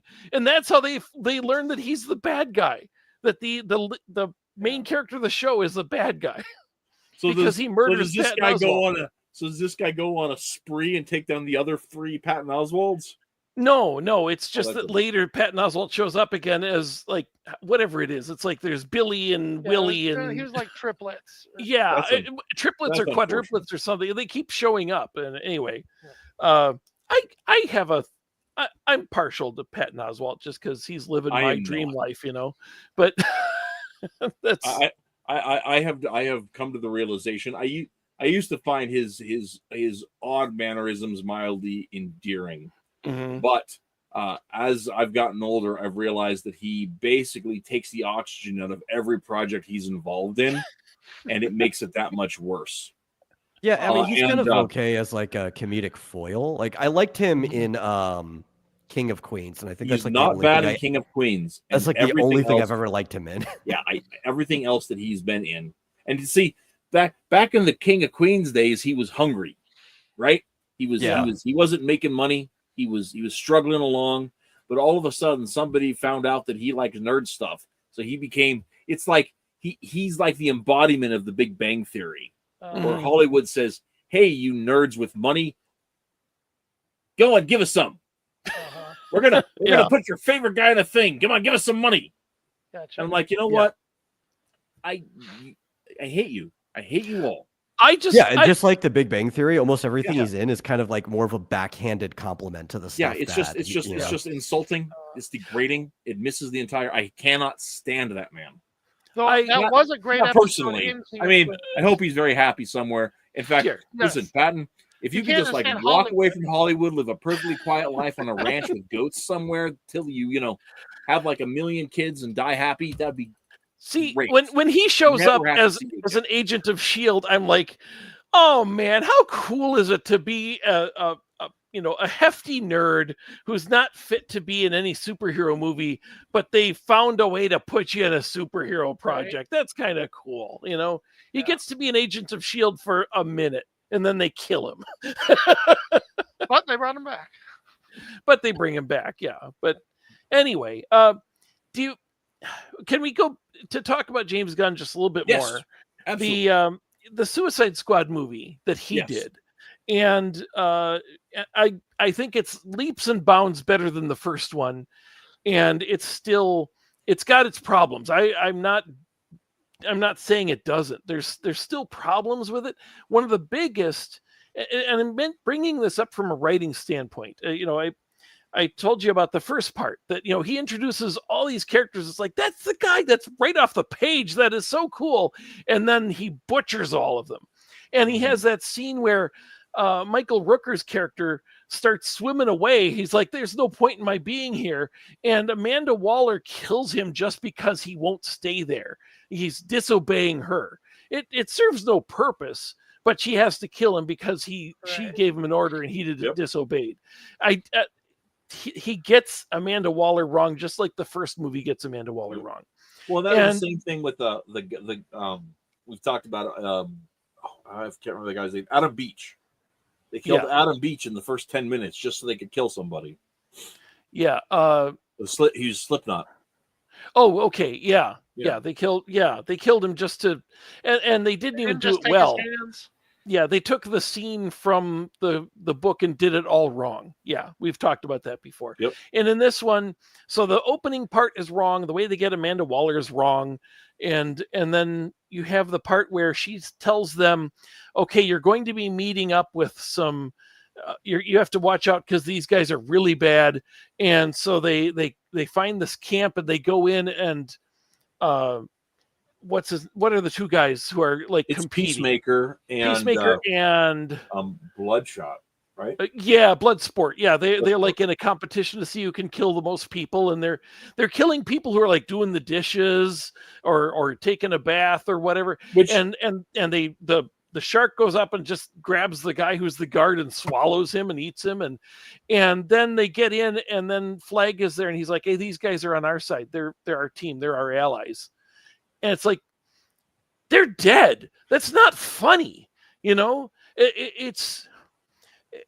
That's one of the real problems here is that he doesn't understand that he's okay. It's a bit of a joke, except that you've just killed all these good people, as a mix up. Oh, isn't that funny? And how out of character that is for Peacemaker, right? Yeah. Like Peacemaker has zero problem killing people that need killing, but but that's it. Like, need killing. Yeah. Right. And the idea that he'd be so lackluster, I mean, not so he should feel really terrible. He of all the people should at least feel terrible because he kills bad guys. They're not bad guys. And when he's found out that he's killed all these people that didn't need killing, I mean, that would wreck Schmidt, right? Yeah. And it's one of those things where it's just like, and so for him to like turn heel at the end because he's following orders, like that's 100% not like Peacemaker. Yeah. Right. I mean, like the man turned his independent wealth into an arsenal because he was doing penance for his father's crimes. Right. He's not a boo-rah, blood and soil guy. Right. This doesn't sound like the kind of person who should be in the Suicide Squad. Well, yeah. Yeah. I mean, and part of the thing is that like he was in the Suicide Squad because he's basically a terrorist. Yeah. Because he was, because like, I mean, he got in trouble for like extrajudicially taking out criminals and other terrorists. Yeah, but you see, that's the kind of guy you just hire for your spy agency. Right? Yeah. There. Who knows how true to the, you obviously have a lot more history with Peacemaker as a character than James Gunn is bringing to it, where he just said, "Hey, how'd you like to play a douchey version of Captain Marvel or Captain America?" Excuse me. Yep.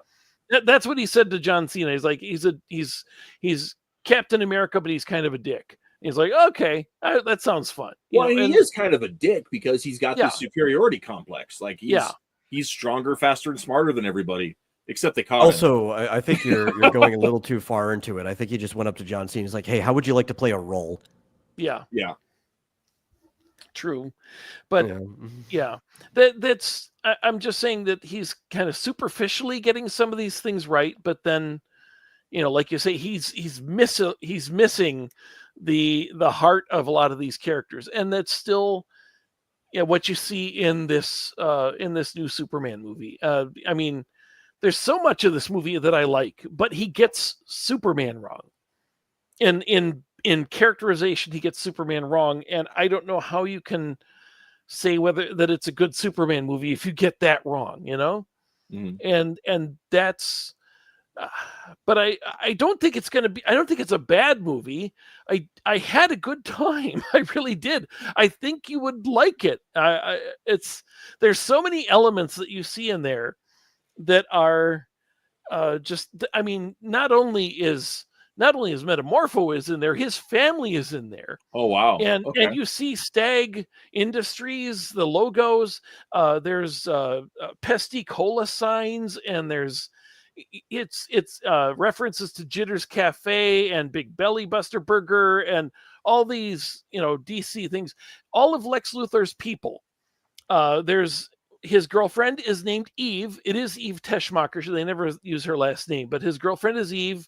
It's an updated version of her. She's always taking selfies, and one of his henchmen is named Otis. Otis, last name Berg, and except that he's a big smart guy, and he's obviously not just Ned Beatty rejuvenated or anything. Right. But then all the other people who are sitting at consoles working for Lex Luthor. And I don't know why they're working for him or what this is never explained. There's never a setup of why they all work for him doing obvious crimes. It's not explored at all. But all the people that are sitting there are people from the comics. They have names that match up with people who are like his henchmen.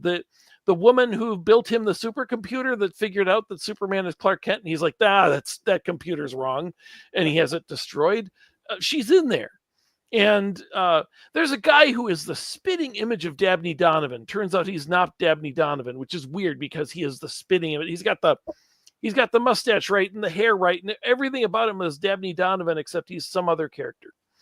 And I don't know who all these names are because they go by really fast as you're looking through the credits. I'm trying to pick out who's who, they go whizzing past. Mm-hmm. And so I didn't get enough chance to see who is everybody in there, but there's a lot of minute references. As they go to the Pentagon, one of the characters sitting around is Flo Crawley, who's a minor Suicide Squad character. And there's also General Flagg. And it says in the credits, he's Rick Flag Sr. Mm-hmm. And I'm like, well, is that a reference to the fact that Junior lost his life in the Suicide Squad movie that is no longer relevant? But John Cena's in this. So, yeah, he's like, and supposedly Amanda Waller is played by the same actress. and in this new DC universe. So he hasn't really cut off everything. It's kind of the same as when they restarted the DCU, but they left Green Lantern and Batman running forward. Right. They didn't restart everything. It's kind of the same way. If you don't make a clean break, it's going to be confusing to somebody out there. Well, Probably more than Well, and I mean, I don't think the confusion. Sorry to cut you off, Cartoon. Because No, go ahead. I think the confusion is too big a deal. Marvel did that with their Hulk pictures, right? Mhm. So they had the Eric Bana Hulk picture, Right. and that didn't happen, but it's referenced obliquely in the Incredible Hulk with what's his name? Ed Norton. Ed Norton. Yeah. I was going to say Fight Club guy. But yeah, Yeah. Ed Norton. And then Ed Norton's picture didn't happen, but it's referenced obliquely in Avengers. Yeah. Yeah, it's more or less canon to the MCU. So all three of the pictures are more or less canon. They're just tweaked a little to match with whatever they're trying to make continuity be in whatever iteration it is. Yeah.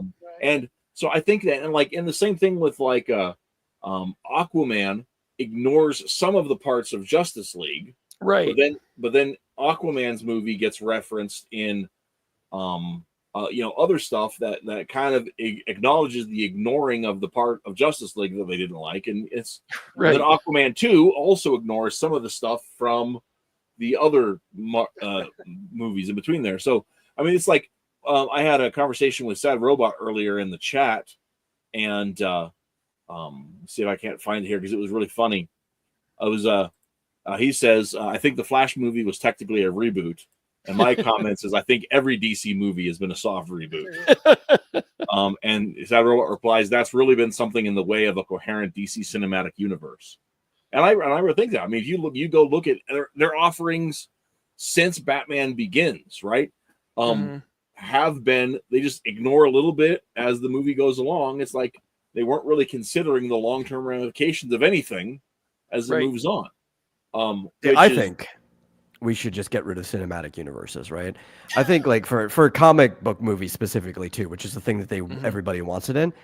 You've got all of this source material. Just screw it. Just adapt a story when you want to adapt the story. You can even get new actors in as long as they're wearing the right costumes. People know what characters they're playing. Yep. Just like don't worry about telling this through line narrative. Just make a good movie first and tell a story. Well, and that's and how you even a lot of the animated movies are, right? Mm-hmm. They will often just be like, okay, here's the next installment in this technically running series. Yeah. I think it would be interesting if Steel showed up in the next Superman movie and he's voiced by Shaquille O'Neal. Yeah, that would be great. That would be great. All right, just to really confuse people. You're not allowed to give him billing in the advertisements, though, or people will not come to see it. I don't know. Why? There's been a lot of time that's passed. A lot of people don't even know the movie Steel anymore. Like, obviously, there's older people do, but like, if you were to talk to a younger person and bring up the movie Steel, they'd be like, "What the heck are you talking about?" I think, like, if you just, but they know who Shaquille O'Neal is, though, right? Because he's still active in some things. He's on your TV and commercials for like the General Auto Insurance. Like, I feel like him being on the building would do more good than harm. Well, I was just thinking as a cameo, it would be funny. Yeah. Just to have it be this is technically still canon. He is Steel. That would be funny. That would be amazing. Because had the Green Lantern movie been successful, it would have been the start of the DC universe there. They would have just made another movie that tied in with that one. But it wasn't successful, so it's too bad because who played Amanda Waller in the Green Lantern movie? It's Angela Bassett, I think, who was she did a good job, and I thought having Amanda Waller as the running character, kind of like Samuel L. Jackson in the Marvel universe, right? As she works for the government. She has an interest in all these. She's got a reason to be showing up for every superhero movie. Right. And if you need that to tie one thing to another, that would work, But I prefer her as Amanda Waller. One thing to take into account there is that Nick Fury is played by Samuel L. Jackson, an already massive star. Mhm. The reason they killed off Agent Coulson, and I've seen other series do similar things like this, is that apparently there is a law in Hollywood that after you have played the same character 3 times, you are in danger, they consider, of being typecast, and so you are automatically worth more to play the same part. So very often, a side character like that, after they've done it for 3 times, they'll find some way to just get rid of them. I don't know that you're going to find an actress to play Amanda Waller who has that kind of star power that they're worth keeping around like that. Yeah. The other thing is that Sam Jackson played that because that was actually like the intention with the Ultimate Universe. Right. They had already based the character off of him. Yeah. So But you get my point. Like Hollywood and is Sam not going to Jackson want also to spend takes money virtually where they don't up have until to, recently. so that's going to be a hard sell on there. Any role that you give him. Any role. He mentioned in an interview a couple years ago that now that he's older, he's like, I'm going to be more picky because I don't need the money. Yeah. But and so why is he doing Capital One commercials? For kicks. Yeah. Because he goes in for an afternoon and gets paid like, $10,000, And he just gets to basically goof around. That's And then he gets to go home and hang out with his wife and his grandbabies. Here's my thing. Like, I know there are people here who like Amanda Waller as a character. If you had made her like the same as Nick Fury as like the junction point for a DC extended universe, I would probably be in a minority, but I'd be out. Like, I probably wouldn't even follow the universe if I kept seeing Amanda Waller pop up everywhere. I've never liked Waller. Like her? Oh, okay. Yeah, I've just never liked her as a character. I like her when she's done right. Role would be different from what her normal role is, which I do. Even when we read that story where you said she was done right, like her introduction, I still hated her. Yep. I would think that the better junction point, honestly, would be King Faraday. Sure. Yeah, I would love to see. I would love to see a King Faraday movie. Mm-hmm. I think we should have Jimmy Olsen run around and interact with different people. Oh, that'd be fun. But you realize that would be more fun. I hate to bring this up, but you realize by having Amanda Waller being the connecting character, you are guaranteed a minority woman already one in there. So that you count, because they won't let you make a movie. They race swap other people because like, they don't I get have that. one. So I understand that completely, but I also just really dislike Amanda Waller. Yeah, it's just Hollywood they have these weird rules, that are very strict. So have a good character. I think she's a good character. I still love. Did you see her in Justice League, the animated Justice League? Oh yeah. When hated her there too. When she faces off against Batman and says, "Back off, rich boy," and Batman's afraid, stunned. Yeah, that just made me like the character less. Really? Yeah. Oh man. As to the subject of Sam Jackson, Sad Robot says he believes in the mission of Capital One. He made so much money off of that wallet that he decided to... I think the problem, it is a very personal problem. I've known way too many people that are exactly like her with that attitude in real life, and I just don't like her. Yeah. That would be a you problem. Yeah, it's definitely a me thing. Like, I acknowledge that, but there's nothing you could probably do to make me like Amanda Waller at this point. Yeah. Well, she's portrayed all wrong in the Suicide Squad movies. The animated series had her exactly right. She is a true believer who really does think that there is a problem with the Justice League having all this power, and they have a satellite with a big weapon aiming down, and she's got a point. It's one of those places where you have an antagonist who is a justifiable argument. She's quite justifiable. Even Lex Luthor kind of has an argument, but it's more of a justification for the evil he wants to do anyway. But so I don't know. I like her when used right. There's a lot of characters I would love to see used the right way. Speaking of which, do I tell you? I mean, you say you aren't even going to go, Matt. You aren't going to go watch the Superman movie. Unless like somebody grabs you by the ear and says, "Hey, Reese, let's go do this." I just don't have any interest. I mean, I have given up on both companies at this point, so I just don't care. And I really don't care about Superman anyway. So I don't think I'm ruining the movie to tell you that the cameo at the end when Superman is in the comments though. Yeah, anybody who really would like. I mean, I don't mean to spoil even minor stuff. Spoilers for the next minute. Mute it, whatever. Okay, you've had your warning. Okay, the at the end, Superman is in his fortress, and we find out the reason why Krypto is such a bad dog. It's not his dog, and they say, "Sir, your cousin is here." And Supergirl wanders in. Oh no, they're going to ruin my favorite character even more. Over. She's hung over, and like she just came from a 10-day bender or something. And she calls Superman bitch and says, "I'm out of here."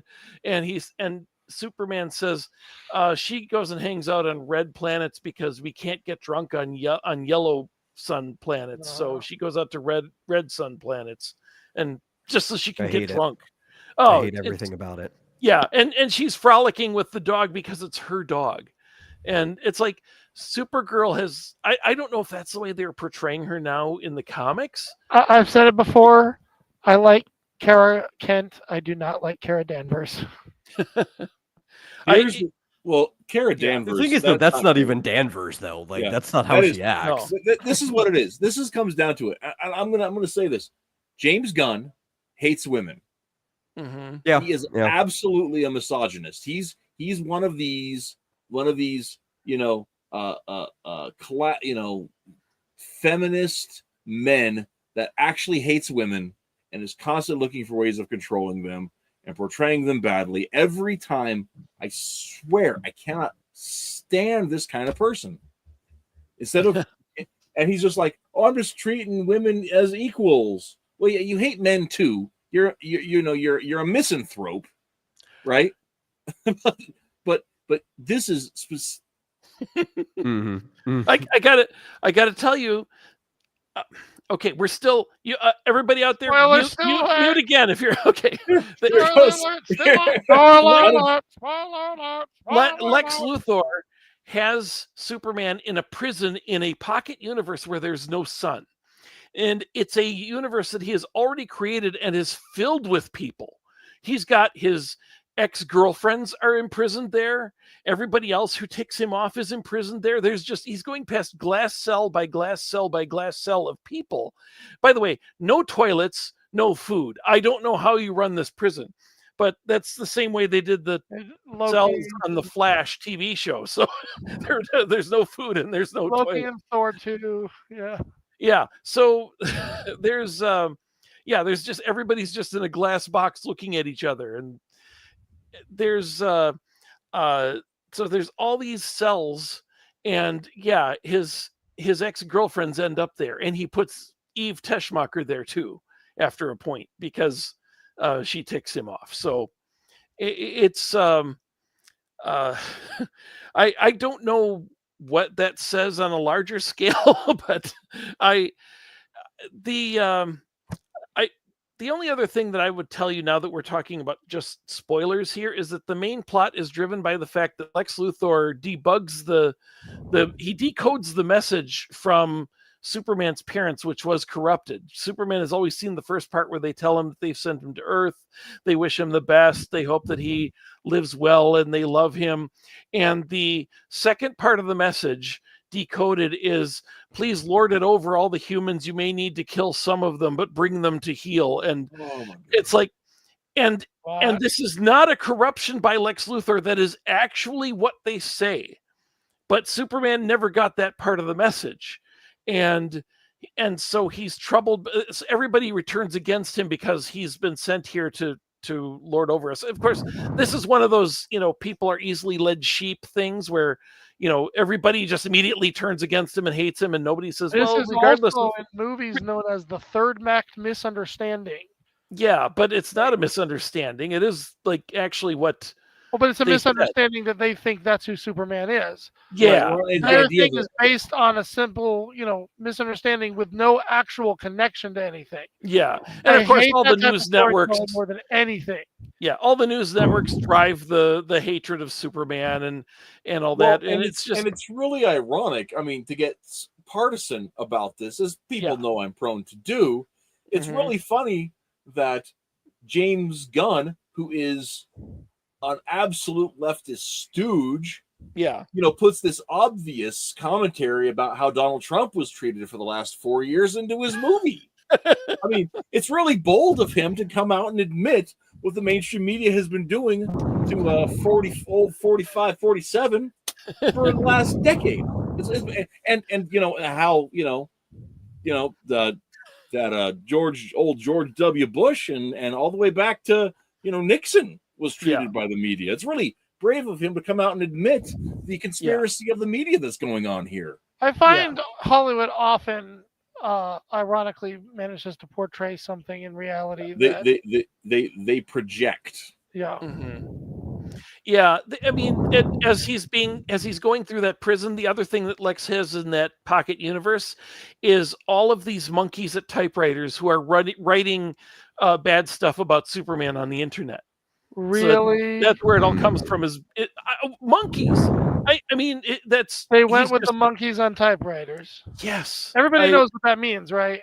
Now, of course, this goes by so fast, and I can't make out half of it because it's echoey, it's loud. There's music. There's, you need subtitles with so much of this movie because I can monkeys kind on of tell that they're typewriters- talking, but yeah, they talk at the same time, and Lex is always barking out stuff, and so I know that there's monkeys, and this is how he drives some of the hatred of Superman is that they're putting out bad hashtags about Superman. That's insane. And so the monkeys on typewriters, in case people don't know, is actually it's so weird he would use this.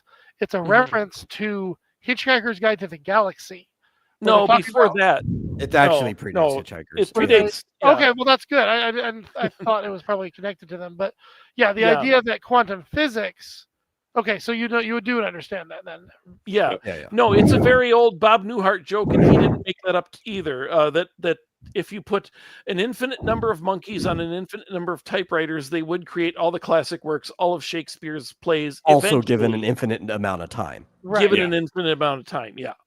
Which is also still not true because it turns out that monkeys, or specifically chimps is with the original, but any monkey, they actually favor certain keys, and it doesn't matter any amount of time that you give them, it'll all still be gibberish. And you also have to realize that, like, the contiguous aspect of it all. It's like, the paper constantly running. It's just like proteins that break down over time. You don't get the cumulative benefits of trial and error without the way to undo the mistakes.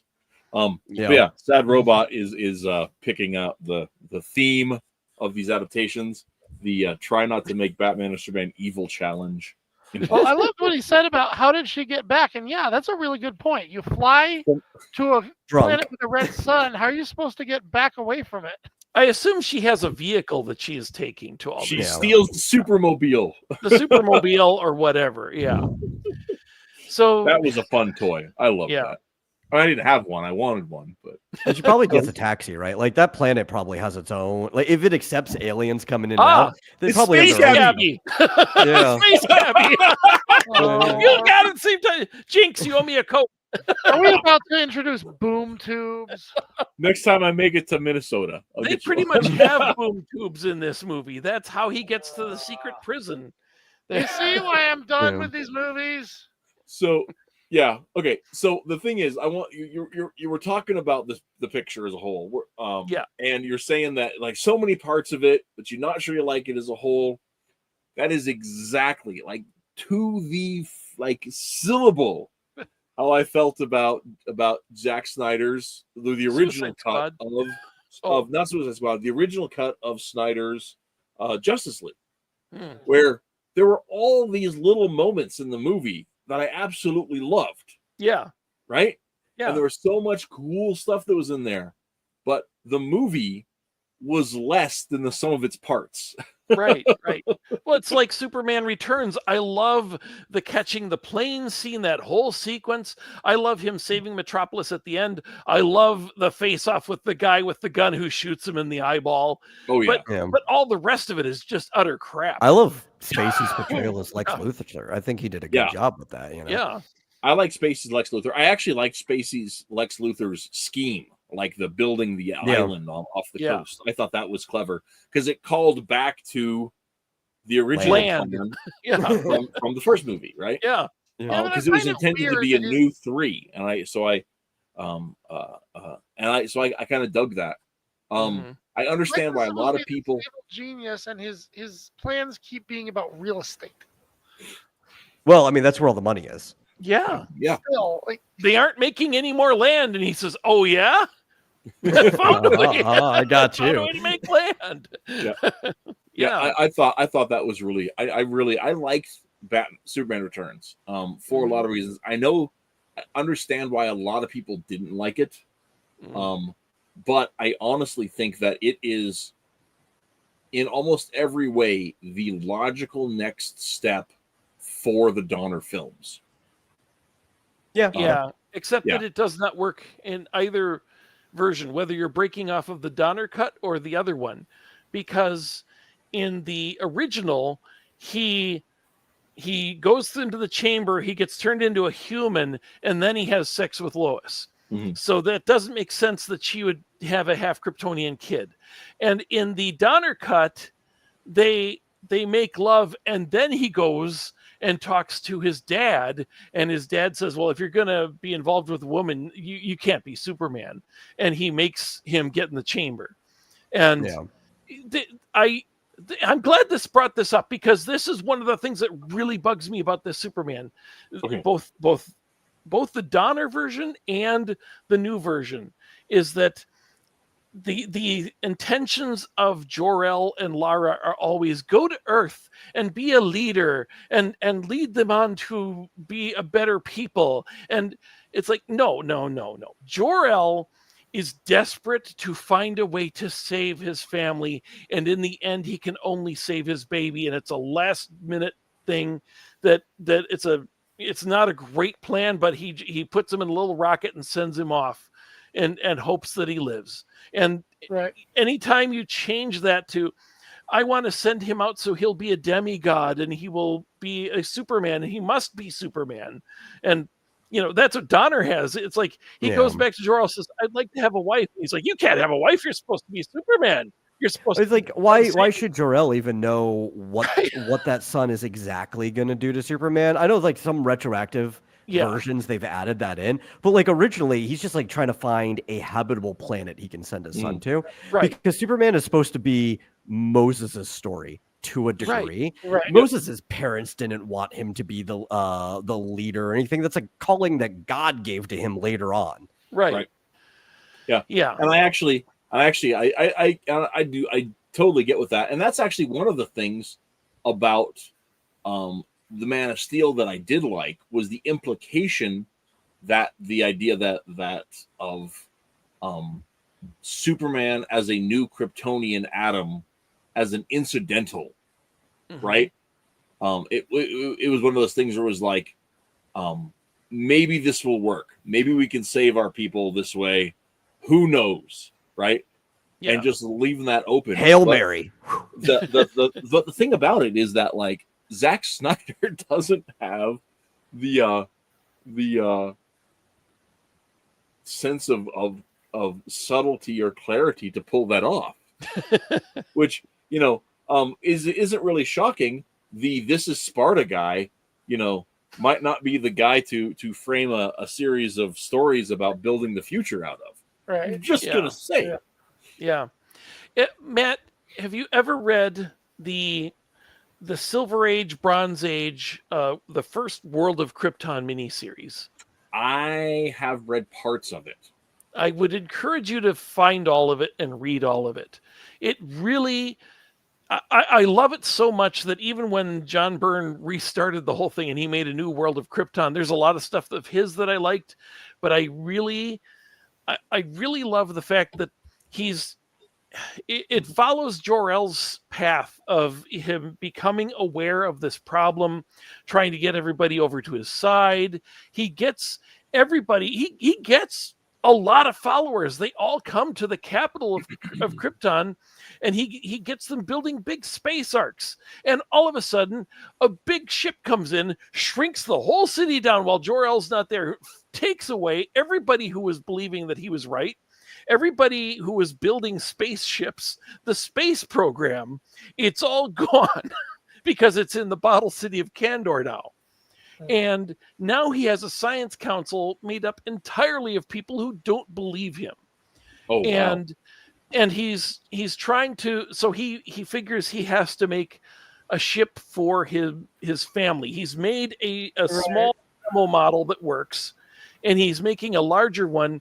He's trying out the larger one, and he puts in, just to test it out, he puts in the dog. The dog goes up. This is why crypto is important. People talk about the value of crypto over the last few years. Crypto is very important because crypto being launched is at the same time that Jaxer launches a missile. Because with the capital gone, there's all this political turmoil, and he's like a warlord. He fires some missiles. One of them hits the Crypto's ship. Crypto goes tumbling into space and is in, he's just in stasis forever off in a rocket. And the missile flies up and destroys the moon of Wegthor. And so Jaxer gets sentenced to the Phantom Zone, and he is just one of the biggest monsters, obviously. But it also leaves Jor-El with very little time left without the ship that would have held him, his wife, and his kid. And with the whole place starting to fall apart, all he can do is put his kid in the rocket, and he says, Larry, you get in too. It's big enough for the two of you, but not for me. And she says, we know he'll do better if I'm not in there, because she is actually an astronaut. She knows this. So they send it up with What just about Kara? What's that? What about Kara? How's she? Kara is on a city that when Krypton blows up, the city is propelled into space. It's a domed city, so it's. We're still doing that. Yes, that's the Argo city. I think Kara should be on a mining colony. I think that's how it should go. Last surviving thing, you're like, well, we don't know how long our small society is going to last, but we know where your cousin is, so we're going to send you there. Yeah, I think it worked a lot better on the animated series when it's just their sister planet that also has some of the similar effects, but is like a different planet from Krypton. They're not Kryptonians living there, and so he's still the last Kryptonian, but she's kind of under the same. She's not exactly a Kryptonian, and she's not his actual cousin. I like that better. But yeah, they've since gone back and had the Supergirl TV show where she's sent earlier to be protecting Clark when he lands, but then because of a difference, he gets there first and she's delayed and he's older than her. That's the TV show's version. But yeah, so that's how that version ends up in has been in the space. comics before. It's just not super common. But I love that it's a desperate last minute attempt. It is not I'm going to send him to this planet because he'll gain superpowers and he will become their leader. And yeah, I'm guessing what probably happened is that, as you were saying, Metal, the fact that he is supposed to be Moses. Yeah, and Moses is supposed to have his burning bush moment where God chooses him. So they simply used what's his name? Jor-El's. Yeah. I think that's what they've been doing for a long time now. Yeah. It's been retrofitted into. They made him take up both roles. Yeah. So he's Jesus and Moses. Yeah. Okay. I've said all I wanted to say for this. Yeah. It's 11 o'clock. We're probably going to be ending now. I would like to put out there at the end this question to all you guys. What movie do you think, animated or live action, is and not necessarily your favorite, but the best version that you think of an actual adaptation of the original superhero comic? The Rocketeer. Oh. I haven't read it, but I'm told that it's very similar. So That's a good yeah, choice. It's a good choice. Yeah. It is an excellent comic. Hmm. Excellent comic. And in getting the aesthetic right. Yeah, Yeah. I would say that because I've seen enough of the artwork to realize they did not change that costume much at all. It's yeah, that is They changed exactly the pack off the up, page. and they changed a few of the names of the characters. Mhm. But as a whole, you know, I what have really, to say. Oh, go ahead. I was gonna say the real funny thing is the guy they had that played Peavy, Alan Ald, I think his name is. He in the film did not look much like Peavy in the comic, but about 7 years later he did. Alan Yeah. Arkin. Yeah, not Alan Alda. Alan Arkin. Yeah, that's right. That's right. Yeah. And it's really funny because about 7 years later, and until I don't know if he's still alive, but ever No, he since then, passed away. But yeah. he's looked exactly like Peavy in the comic, but he Mhm. did not when they filmed it. Yep. You know, I also just can't go wrong with any movie that's got Jennifer Connelly in it. So, Yeah. Well, like maybe Labyrinth. That was. oh, I love You know, Labyrinth. It I has its own can- charm. I cannot stand Labyrinth, but we'll talk about that some other time. Actually, Well, just rewatched it she was recently. 16 when I was 16 and saw that movie. And I was like, wow. So, But if I had to pick one, just kind of tough. I might actually just go with the original Sam Raimi Spider-Man, which I have a lot of problems with it Okay. as an adaptation of Spider-Man specifically, but trying to get the spirit of it down and the spirit of like a superhero story and the hero's journey and everything. I think he really nailed it. Like that movie stands up perpetually. Well, Yeah. one thing I will say is that I have yet to see Spider-Man's web slinging portrayed better in any series. There was something about the vision of how they use the constant camera movement of him constantly running and jumping and doing all that things that just no one has captured ever since. Well, and part of it was that it was like half practical, right? Like even when they were using a green screen, they were mixing things in the set room of the green screen, having him on like fly rails, going past like they would just bring girders in. So at least the girder that he was flipping through was real. And then the rest of the cityscape was superimposed afterwards. So like there was a lot of work to make everything feel genuine during But those I will also say there was a total difference in style as well. For some reason, no one else has ever picked that up. That's my choice. I would have to say for the most part, oh gosh, I don't know if I'm, there's so much. I mean, the 1989 Batman gets so much right that I mean, even right down to the Joker's origin being pretty much the origin from the comics. That was going to be my backup. Yeah, I mean, the look, the feel, there's so much of it that is right. I can quibble almost about every a bunch of shot things. looks like a comic panel. Yeah. Like the actual camera directioning and everything. Like when they first show Wayne Manor for the first time, you're like, that could be a comic panel right there. Yeah. At the same time, I'm so tempted to go with Superman 1978, Superman the movie, because at least up to the point that he goes to Metropolis.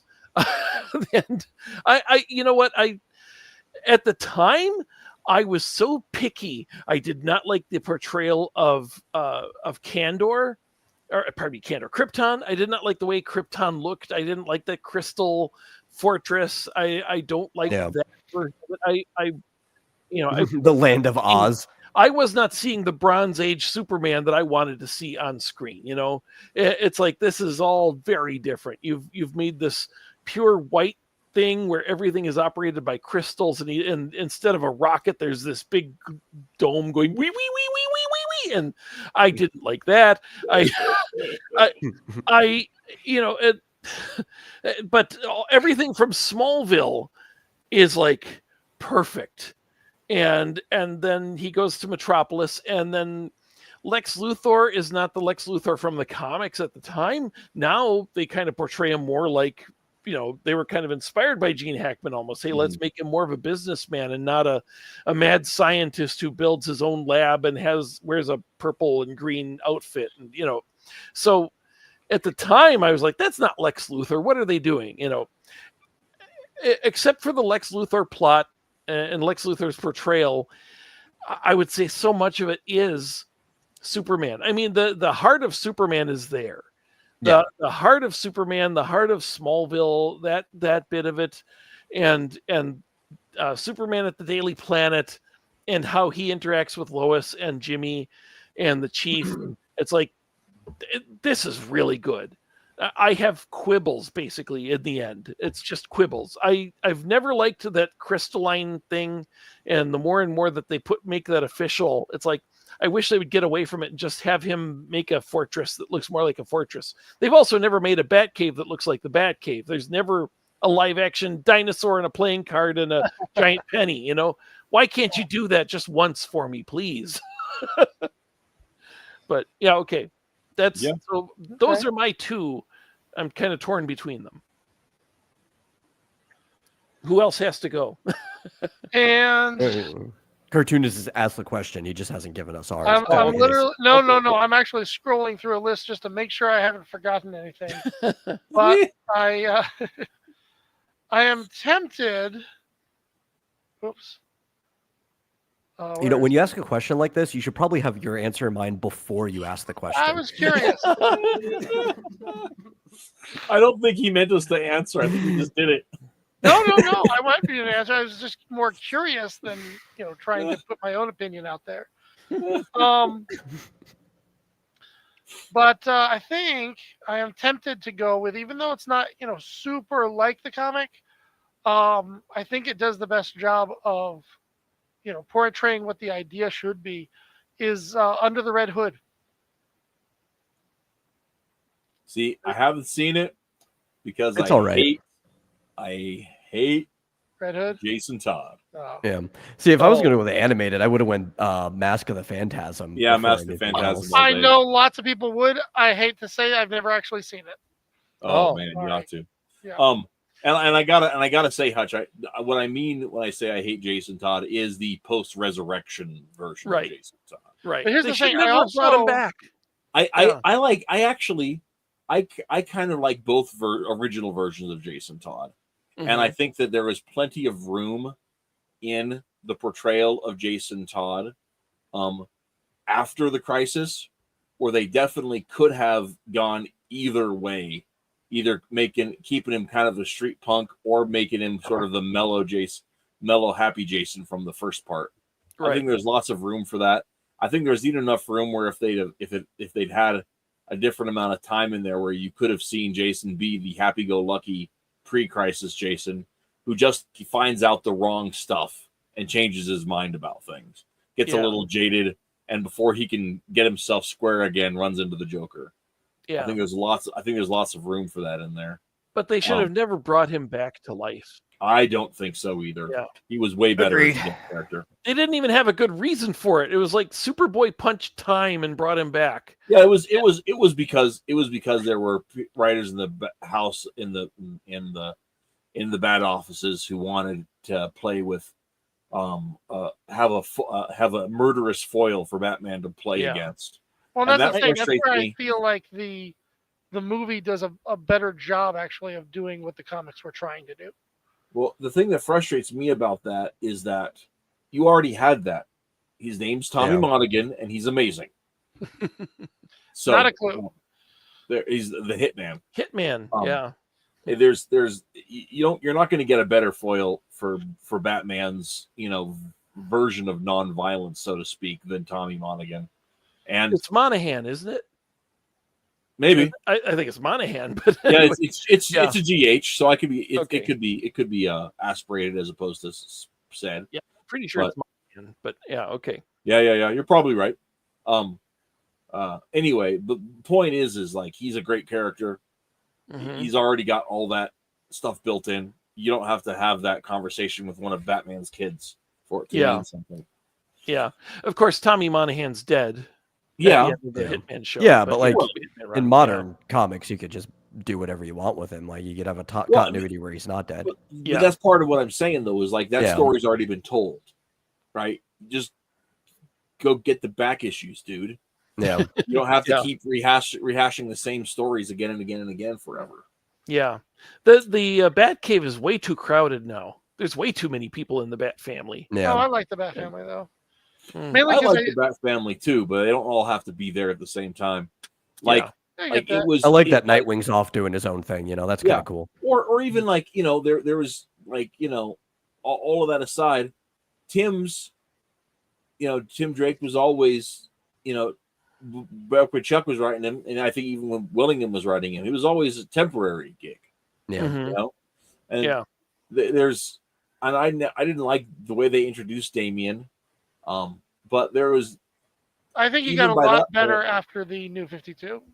even after that point, I mean, Tim's story was sort of already over with, so you could have just had him ride off into the sunset and go to college and have a normal life. And, This is Yeah. DC Comics. That's not going to happen. yeah, I kind of like Tim becoming like a globetrotting detective. I think that is the direction he should have went, like after college and everything. It kills me that they never let Chuck do what he wanted to do, which was to have him become the next Blue Beetle. Yep. And he was supposed to That give could've up worked, being yeah. Robin and being the Blue Beetle for a while, and just stressing that he is never going to be Batman when he grows up. And he's like, but Ted Kord is like, well, I have a heart problem. I could use a new Blue Beetle, and trains him for this would be like a 6-issue run, and then it would like lead to Ted Kord having a franchise of Blue Beetles all across America, of people picking up as Blue Beetle, and because he can't be it anymore. I thought that was really great. Instead, they wouldn't let him do that storyline, and then they shot Blue Beetle. It's just well, and the didn't know thing that's really irritating about that is like I like the Jamie Reyes version of Blue Beetle, yeah. but that's not like you said. I mean, you wouldn't have to have those. Wouldn't have to live in exclusion at all. That would actually tie in with him having a franchise. Mhm. Yeah. Here's one of his trainees, and that guy actually picks up the beetle and says, "What is this?" He says, "I've never gotten that to work," and suddenly it climbs on his back, and it's like it never worked because Ted has a heart problem, and it knew it and said, "You're not worthy of being Blue Beetle." I also There- kind of that like the makes idea sense. of like sidekick shadowing different people at different points in their life. I Mm-hmm. think that's kind of cool.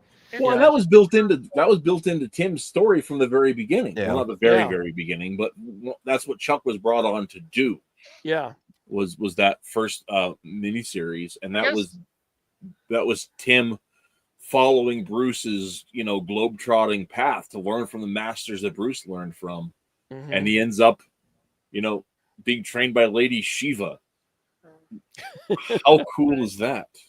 There are a handful of characters, for me anyway, who successfully create a legacy of this character has to start as this person and then become this other person later.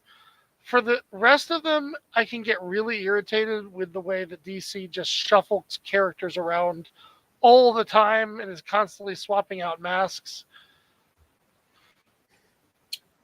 I don't mind. I actually really have always loved the concept of legacy. Hmm. Yeah.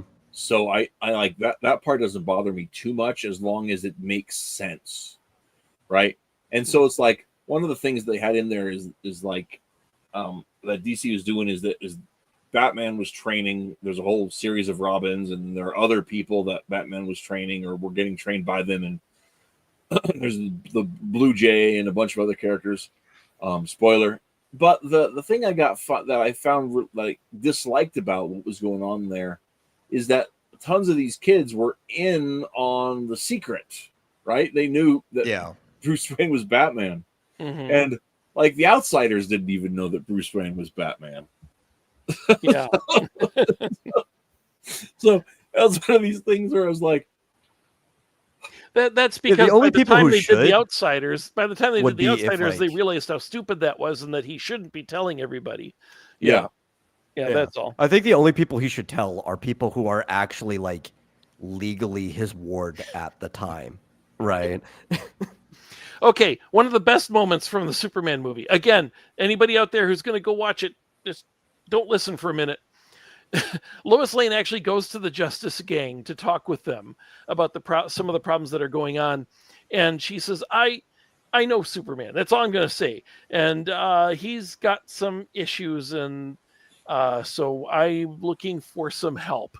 And Guy Gardner starts talking about how he wears hypnotic glasses. And you know about the hypno glasses, I right? hate that. And I I absolutely hate that. I hate Yeah. that. I hate it. It's so stupid. much. I hate it. But And they he's spoiled saying that. this. That's and like not even you spoiling it. That was spoiled in media interviews and stuff before the movie came out. And you know where he got the I hate idea? that. You know That where was- James Gunn got the idea? It's not his deep lore knowledge. He got it from Tom freaking King. Yeah. But it's stupid. I hate that. I'm just saying, here's the thing. He says, you know about the glasses, right? And she says, you shouldn't be telling me this. I told you I know him. You don't actually know me. And he says, what? And she's like, well, I'm just saying that, you should be, don't you think you should be a little protective? I mean, yes, I do know him. And guys, he's Clark Kent then. And she says, you shouldn't be telling me that. What are you doing, man? What if I didn't know him? What if I'm lying? and it's just Guy Gardner's a little stupid. It was also I like, why actually would love Guy that. care? Like, Yeah. like what's it matter to him that he would care? Yeah. But everybody in the Justice Gang knows Superman's secret identity, which I don't know why they would. He's not on the team. Yeah.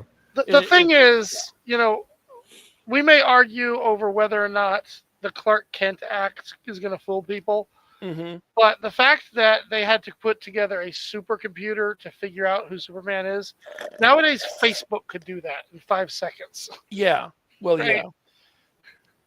They even have Lex Luthor in this movie following everybody around, following every moment that Superman is active with little pods, and they are tracing the map of everybody's face and figuring out Right. who they are. It plays into the plot later, believe it or not. Okay. Just that some passersby is friendly with Superman leads to that guy getting murdered later. It's just that irritates me. But he's going after everybody. And I like that Lex Luthor says, okay, if that guy, you know what? I'm going to get that reporter that is always interviewing you. Yeah, wait till you see what I do to Clark Kent. He goes off. It's like still playing into the fact that Lex doesn't know, but it's like, wait a minute, but he's got facial mapping. But the funny thing too about saying that is that Facebook is a supercomputer. If you're comparing it to the standards of what a supercomputer was back then, it's just our standards keep changing. Absolutely. And we all have to accommodate the fact that there's cameras everywhere, there's facial mapping, there's facial recognition. I thought you were saying that there's a supercomputer in this movie. No, well, I'm saying that the lady from the rather infamous Superman issue 2 from John Byrne wrote, where she shows up. That's different. That's what I'm saying. Is that I was she's comparing the this lady. movie to what we all have on our phones nowadays. Yeah. But no, she put in all the information about Lana Lang and all the information about various headlines, and the computer said, okay, Superman's Clark Kent. And Lex says that's why a supercomputer is a stupid thing, because it can't understand human thinking, because we would know that is wrong, because Superman would never debase himself by just parading around as a normal human being. That's how stupid this He's thing a is. god Take it apart. flying around. Yeah. He refuses to. Well, obviously, we've talked about this many times, that Lex Luthor has gone through numerous times when he's figured out that Clark Kent is Superman, and then they wipe his memory. Yeah. So, or they wipe time, or they rewrite history, or whatever. Everybody in DC will eventually figure out Superman is Superman, forget Superman is Superman, and get Superman's powers for a day. That's a good way to end the show. There you go. Yes, because I have work I need to do as well, so it'd be nice to wrap this up. 10:30. Yeah. So, well, guys, thanks for tuning in. Hey, those of you guys who tune in to watch later, I've got a request to ask of you guys. We had fun tonight talking about the Superman movie. Do you want us next week to talk about why Green Lantern didn't work as a film? Or do you want us to talk about what's wrong with Wonder Woman? Especially if I can get Twitless to come on. I want to go back into the history books a little bit to talk about that. Some stuff we meant to talk about last year and kind of forgot about. Are we talking both about those the topics. comic we've been going through? Do we really have No, to not the argue comics we're that? going Oh, through, just but Wonder Woman in general. Wonder Okay, Woman okay. from the beginning, Okay. back in 1941. Because the answer is a lot of things.